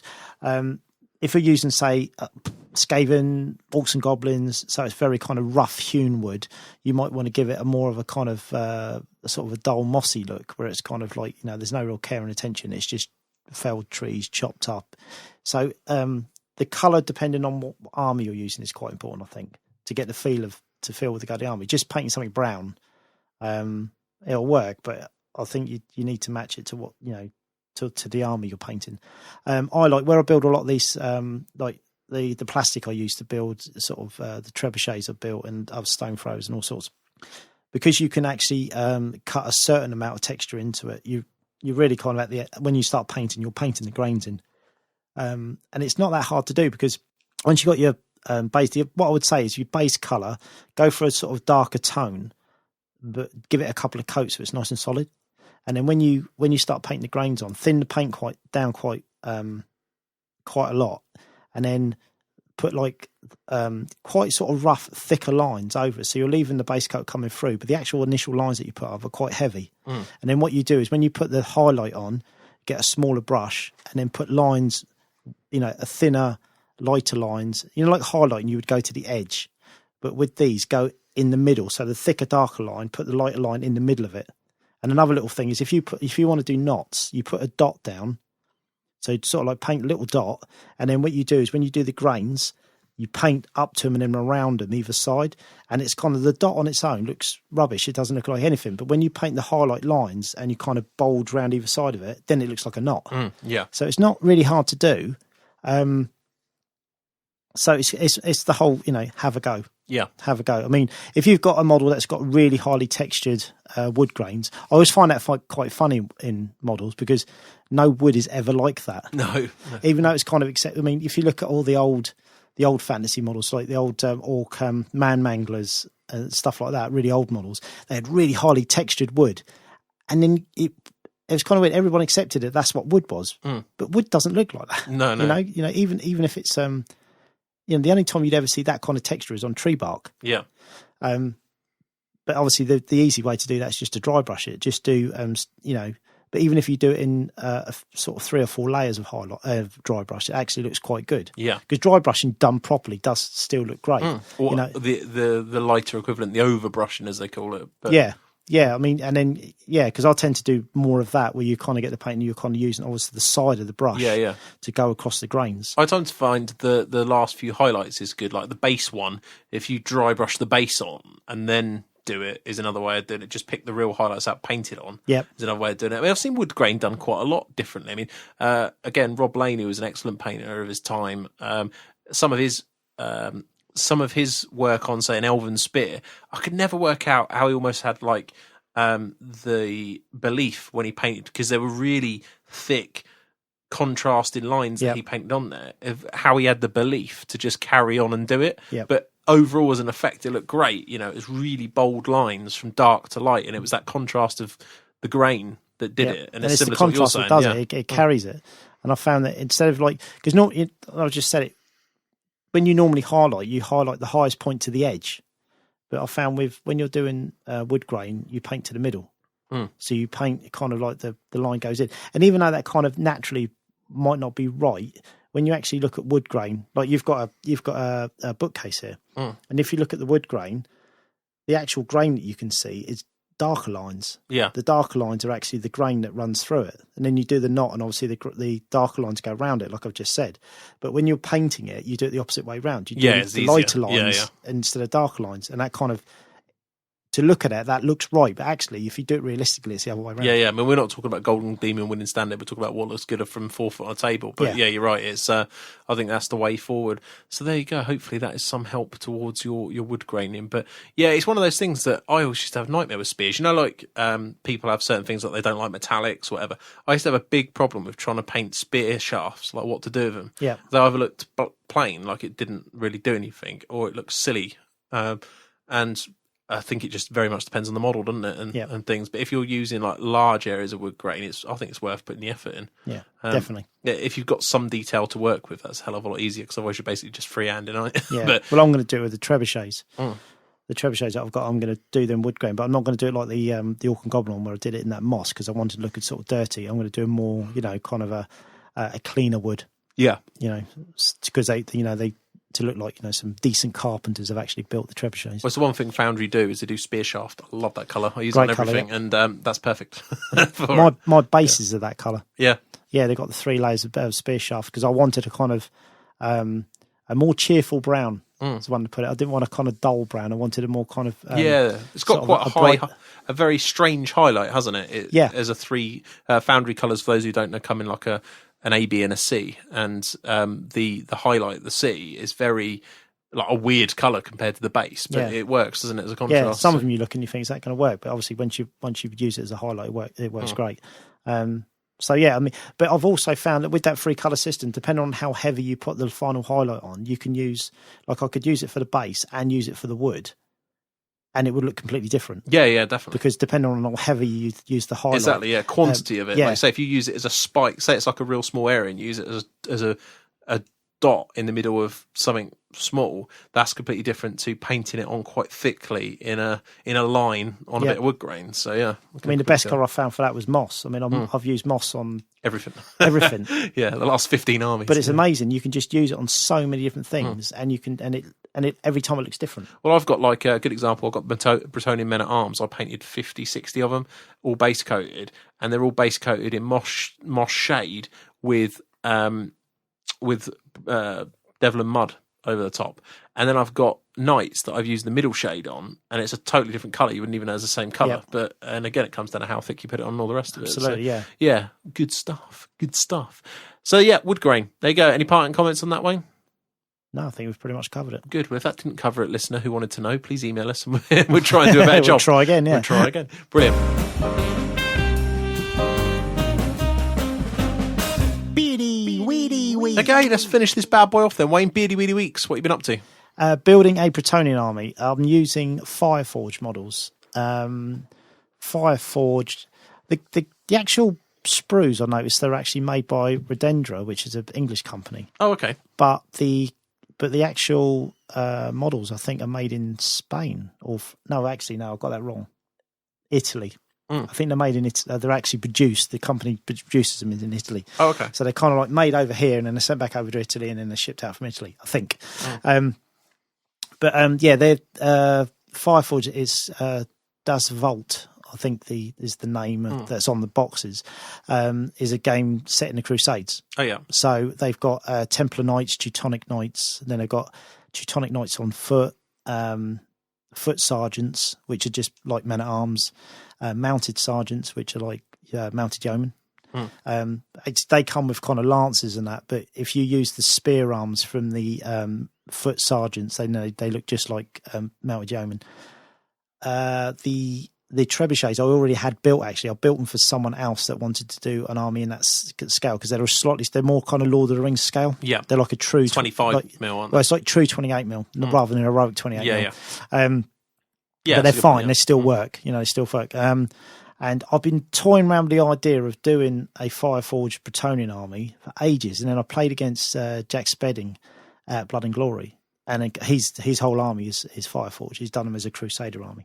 And I had a proper look at them and I thought, I'm going to do it. So, and the cost, I mean, the knights are absolutely, the models are lovely because I really like them, yeah. You can make them look really different, even though at first glance, when you get the sprues, you think, it's not the positioning, how much can I do with these? But when you actually start putting them together, I did a unit of questing knights, which I've done some with hand weapon shields, some with great weapons, because you obviously mix and match all the kits. I pretty much bought all the kits that they make, and I've sort of mixed and matched sort of weapon options and stuff like that, and obviously head options, and then they've got cloaks where the knights you can build the knight, and before you put the head on, you can either put a cloak on which fits onto their shoulders, and then you put the head on. Or so, a bit like Lego. That's what that reminds me of. Where you just put you fold the cloak over. Yeah, and just put the head on. That's how it works. You kind of glue the cloak on, and there's like 4 different cloaks, and because two of the bodies, one's moving to the right, one's moving to the left, and then 2 are forward, it creates massive options in the build. Because obviously, depending on what weapons you get, these really kind of dynamic poses where one of them is bringing a shield up and bringing the sword down, or the 2-handed guy's leaning forward. It creates lots of options. So I did a unit of 9 questing knights. I literally built those because I'm kind of thinking ahead when eventually a new book comes out. And they all look different. They all look like individual knights. I even did like 3 of them with unbarded horses, because with the Templar Knight option, you get 6 horses which look like Bretonnian ones with the is it comparison or something like that. And you get 6 without. And I know, technically they're not barded, but they fit the questing look. The 3 that aren't, because it kind of gives them that more ragtag, just from they've met up as their questing kind of thing and banded together for this battle. And then all the other knights I'm doing in Teutonic knights, which are all barded. And there's quite a lot of like head options and stuff. So I'm basically going to build every option in the current book that is. But yeah, fantastic models, really, really good. And price wise, I mean, it's £20 for 12 knights. That's pretty good. So in comparison to, I think it's £20 for 8 workshop ones. And the workshop ones, I'm not keen on them, to be honest, because even though the knights are okay, I've never really been that keen on the horses. I've actually painted quite a few of them in the past. You said to me, didn't you, it wasn't really about cost, it was just about you wanted the horses. Yeah, it wasn't. Yeah, it wasn't about cost at all. It's just I really wanted to decided I really wanted to do Brett's, but I just didn't want to. I really like the yeomen. The mounted yeomen, the old models. I like those, and I really like the men at arms. And even the bowmen I quite like.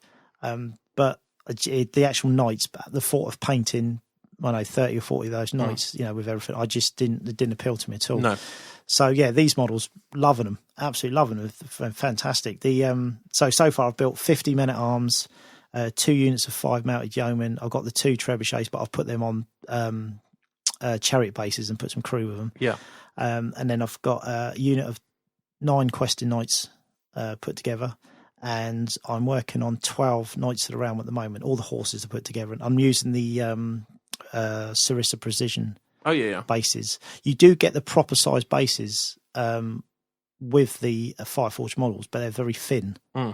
And because the models are slightly smaller, you kind of want something a bit thicker to, create a bit of height to them. Yeah. Even a little bit goes a long way.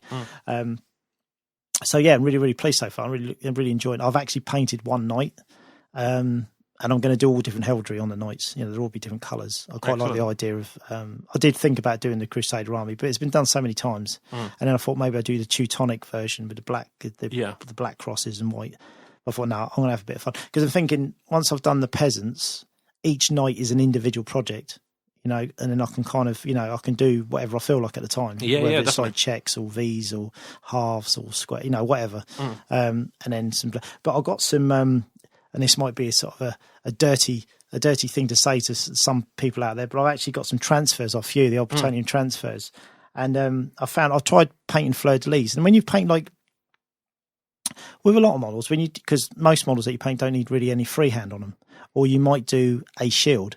Which if you paint your shield separately and then you glue them on the model, if you mess the shield up, you can just you sort of paint over it, or it's quite easy. Or get another shield, do another shield. But with the Bretonians, if you're trying to paint like a fleur-de-lis or a symbol of some description on the horse, and it's on a really light colour that you've just finished, and you've blended it all, and you're really happy, and you make a mistake. It's the whole model's wrecked. Yeah. So it's kind of like I've been practicing doing stuff on like flat card and stuff like that, trying to get used to it. But what I'm going to try is actually putting the transfers on and then doing the whole paint over the transfers. So I've got a kind of a template to work to. When I played 40k many years ago, when I got into the game, so I did all my Marines. All of them were transfers. Spent ages putting transfers on shoulder pads and painting over the top of them. So always looked good to me. Yep. So that's what I'm going to do, and because I'm not doing this. I know I said about sort of like paint, but I'm actually doing this. I just want to enjoy painting an army and playing with it. And I'm thinking, I'm quite enjoying writing lists at the moment. And I think by the time I get this army painted, I think, by, I don't know, early-ish next year, we might see, or we won't be far off seeing a new Bretonian book, hopefully. Yeah. There's rumours about 9th edition. I even had one room that the actual box set would be Bretonians and Wood Elves, which would be amazing because you get new models, So that's just rumours. We'll see. But at the moment, really enjoying it. It's really. I've been kind of I've been in between projects for ages, as the sort of listeners to know, and I kind of I've been flipping from one thing to the other and then going back to the Skaven and doing others. But I've been full on with these and really enjoying it. Good. So I've just been waiting on these models, and they arrived sort of midweek, so I can really crack on with building all the knights now. And when do you think this is going to hit the tables for the first games? Before you figure out you don't like playing them? I'm pretty sure I should have enough to field maybe this Thursday. Well, if not, we should play a low point game. Start a little campaign off. You can vanquish some VC. There you go. Yeah, definitely, yeah. I'm sure there's a story behind that somewhere. There's got to be. We could have a game Thursday, actually. I might have one, but anyway, we'll get one in definitely over the next couple of weeks. Okay. So excellent. Good. My one, very briefly, because I know we're running on time here. I painted a lot of zombies. We said I'm trying to paint it very, very quickly for razor balls. All I care about is them being tournament legal. So there's dry brushing galore, spray paints, the lot. So they're going to go there. What was you talking about, the arms race? Yeah, the arms race, yeah.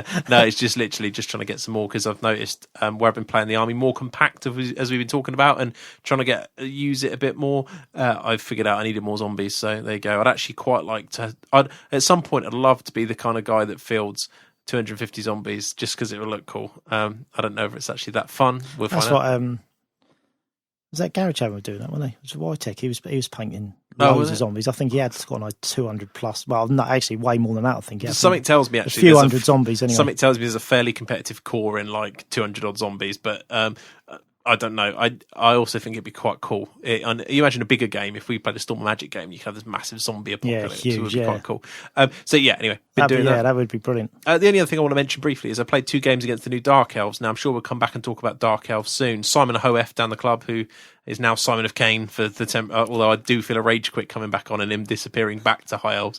I spoke to him Thursday and he very much had the whole, do you know what, I think the High Elf book is better. Yeah, I still stand by what he said on the last show, which is I think the internet's way overrating the Dark Elves. I think they're good. Very good. I just don't think they're as broken because they're just elves. You don't get anything in the list. You literally, if you think they're broken, write a list, try and play some games with it. They are good. No doubting, but they're not super broken. They're just not. They're really not. What I really did like is some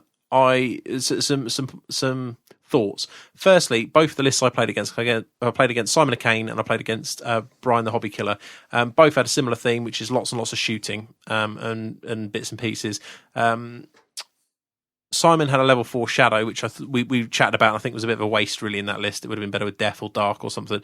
And Brian had the level 4 on the Dragon, so totally different list, totally different sort of Lord choices, but very similar concepts. And I'm not sure you can do the total avoidance effectively. I still think you need some solid combat, and neither of them quite had enough. Like neither of them really had like the executioner block or something that was really scary in combat. I mean, Brian had Corsairs, which I was quite impressed with. The 4-up save was pretty good. And Sai had like 2 units of 6 cold ones. But against me, with the vampire sort of knight unit, with the ASF and all the rest of it, same as him, and the Vargolf and things like that, the knight units were just not very good. So but I thought the Cold One Knights were cool with the extra attack, and I thought the Corsairs were quite good with their 4+ save. Bolt throwers, super cheap. Definitely worth, still good. Oddly, it's quite easy still to get a lot of cover saves on a normal 8th edition board. Because we've got more scenery, you can still quite easily get yourself some cover. Scourge on a Chariots Brian used. I didn't rate them. I thought they're a bit like the Sky Cutters in the high off list. They don't do enough. They're just average. But the models look quite cool. Corsairs seem to care, like I say. The Doomfire Warlocks, a lot of people raving about them. The fact they're a level 2 wizard and they can cast, they get ward saves against the miscast. They're super good. Again, not game breaking because they're still fast cav. They're still 5 toughness 3 dudes, but they're pretty good against other fast cav, and I think they've got a really good role, and you will see a lot of those. So quite impressed with them. I've still not played against many of the monsters or the Cauldron or a big unit of witches yet. Those things would scare me as a vampire player, but I'll see how they go. But one thing I really do like is how it feels to play against. If I was the elf player, I'd be really, if they feel elite, elite but fragile. I mean, always strike first. You've always got the rerolls, which is a big deal when you're playing high elves. The amount of times I thought, you cheated me. You've already done your hatred, but then it's not hatred anymore. It's ASF. So constant rerolls and the rerolls to 1 to wound make a massive difference to the reliability of the army. But it's cool because yes, that is really good and powerful, but you're still a toughness 3 elf and you're paying points for it. And I love that mix, and I think they've done a real good job with that idea of giving them ASF. The Murderous is good for that kind of army, so that's good. So proper nice feel to it. Yeah, you always get the opportunity to kill some back, don't you? Yeah, and it's just good. I mean, zombies, ghouls, and all the rest of it. I mean, you saw that game. You popped around when I was playing Brian here, and I had zombies in the flank. And yeah, they weren't doing a lot, but they were chipping away. It's just toughness 3 elves, and I'm strength 3. It's going to do something. So yeah, that's pretty good. So overall, Dark Elves, I think they're looking solid. I still think the High Elves might be better though. Just going to put it out there. I'm not sure. You've been saying that for a while now. But yeah, I still think they might be better. They'd certainly be the army I'd be picking up if I had a choice between the two. Mainly thematically, I always like the High Elves better, but I just think from a tournament player's perspective, Frost Phoenixes, World Dragon Banners, Book OF, I don't know, for me, it's just slightly better, but I don't think, solid. Yeah, I don't think it matters. I'm willing to be proved wrong when all the Dark Elf players come and own some face in the upcoming tournaments, I'm sure. So yeah, that's it really. But yeah, apart from that, my week in the coming days is really just to get some zombies done, and I need to get a Twitter users will have seen it. It's always been a bit of a joke, but my Vargolf is actually a Doomwolf, an old metal Doomwolf stuck on a big rock, isn't it? It's not very. You want to get some of those Forge World skin wolves. Yeah, they look pretty cool. You get a set of 3, can't you? For what is it, 30 quid or whatever? But they'll make 2 Vargolfs. Also, quite like, is it the Morgul, the guy that's got no bottom half to him? He's just big arms, like floating, big. Oh yeah, with quite a dead horse on the base. That one. And I'm also thinking of getting a Finecast Vargolf. So just maybe buying the model might be a start, especially as I'm going to have 2. So what about the Felbats then? Yeah, I've got. You're going to get some. Joking about it. I've got some real ones. Get some real ones. Yeah, I've got some real ones. They're just metal, and I just don't like them. So yeah. But yeah, you need them in Finecast, really, don't you? Because of the weight and everything. But there is a lot of things in that army that I would like to do. But again, then you start looking and thinking, I'm just redoing the army. But I don't know. Something like that also appeals to me because I'm quite enjoying playing them at the minute. But there's a lot of options I don't have. So I mean, I've got quite a few boxes of Vargeist / Cryptora kits I'd like to build, and even all the rares. I love all the rares. All the rares are viable. So maybe not Blood Knights, but no, even them. So yeah, there's quite a few options there. So I've got a lot of stuff to keep me going, and I really fancy getting into just if I can get a good selection of stuff, and I think it's okay, I'm having fun with it. Yeah. Then I can get into getting back to the terrain that we keep mentioning we're going to do at some point. So I've done loads of training, haven't I? I've got loads of whatever. Yeah, I well, haven't. Yeah. I've got a load. I delivered. I've got a load of kits sitting there waiting. I said I did it. I did it. Yeah, do some theme ones. So yeah. Anyway, we got a really good idea for terrain with my army when I do with the obviously when it's all finished. I'm going to do each piece of terrain is going to be a heroic deed with a knight fighting a different creature. So one of them would be like a tower with a knight on top of the tower fighting a dragon or something like that, and then another one would be fighting like a manticore, and so they each piece as kind of when it's all set up together, you got this whole army with this heroic deeds going all around it. Maybe do something like he's rescuing a damsel or something like that. The only thing I'm pretty sure I'm going to do it, but I'm not sure I'm going to make it work on the basis because their models are massive. Obviously Lord of the Rings stuff is in the same scale. As I said before, it's like a true 28 mil. I'm going to use instead of using Pegasus Knights, because what Jack Spedding did with his, he got some wings from there's some Dark Eldar models that have got wings. And Scourges. The feathered wings. He used those, and they look good with the horses. They fit just right. And I thought, I want to do something different. So I'm going to look at doing the Lord of the Rings eagles. Oh yeah. With knights riding those. But obviously they're big, aren't they? Really big models. So it'll be a matter of getting them on 40 mil bases, but actually positioning them so they're actually they actually fit together. But they're not flying horses. No, they're not flying horses. Well then. But you're, Vini ain't a Vargulf, is he? He's a Doomwolf. He's a Vargulf where it counts, mate, in his heart. And your Fellbats are anyway. So they hero quest bats, are they? Or something like that. Yeah. Don't get all up in my grill, son. Okay, I'll let you off. Okay, right. Let's wrap the show up then, as we've run over time. So thanks for everybody for listening. Hope you've enjoyed it. As always, please provide your feedback. Dan at Heelanhammer.com, Wayne at Heelanhammer.com. We do get quite a few nice emails, and on occasion we get ones with some constructive feedback. Whatever your tastes may be, please send them. You've also got the Heelanhammer forums. Just sign up there and post on the topic thread if you want to discuss anything with the wider community. If you do sign up and you're new to the forum, make sure you send me an email with your username, because it will not get activated. We get so much spam on that forum that it gets lost, so just email me and I'll activate it for you, which is great. Quick shout out to the Battle of Sofia.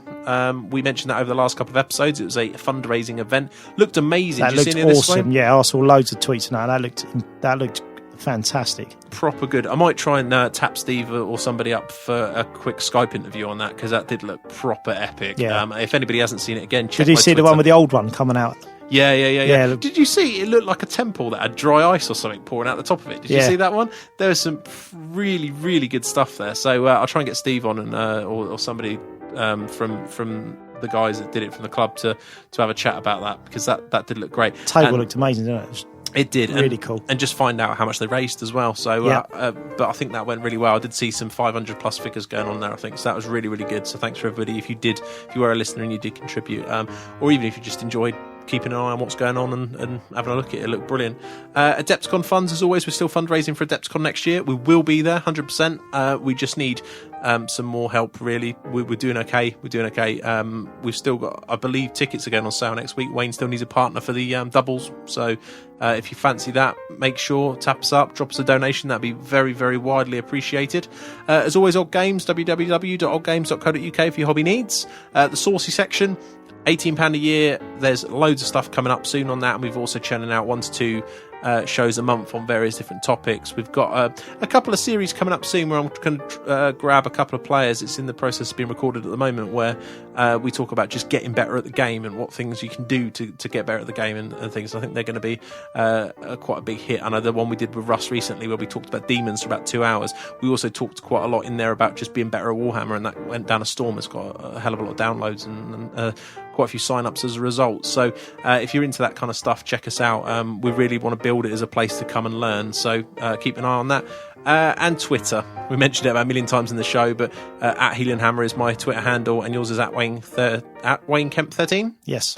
And you can check those out, and that's where you get the live action. When we're playing, we tweet. When we're just thinking random stuff, Wayne tweets models, just loads of stuff. We just tweet all the time, and you can get in touch with us and converse with us. We're nice guys. So check that out. Listener questions, if you've got anything you want specifically answered on the show, we're always willing to hear, so just email it, we'll talk about it. it can be anything, but ultimately, if you're boring, we won't. We will generally we'll look at all of them and try and get them covered. We do like listener questions on this show.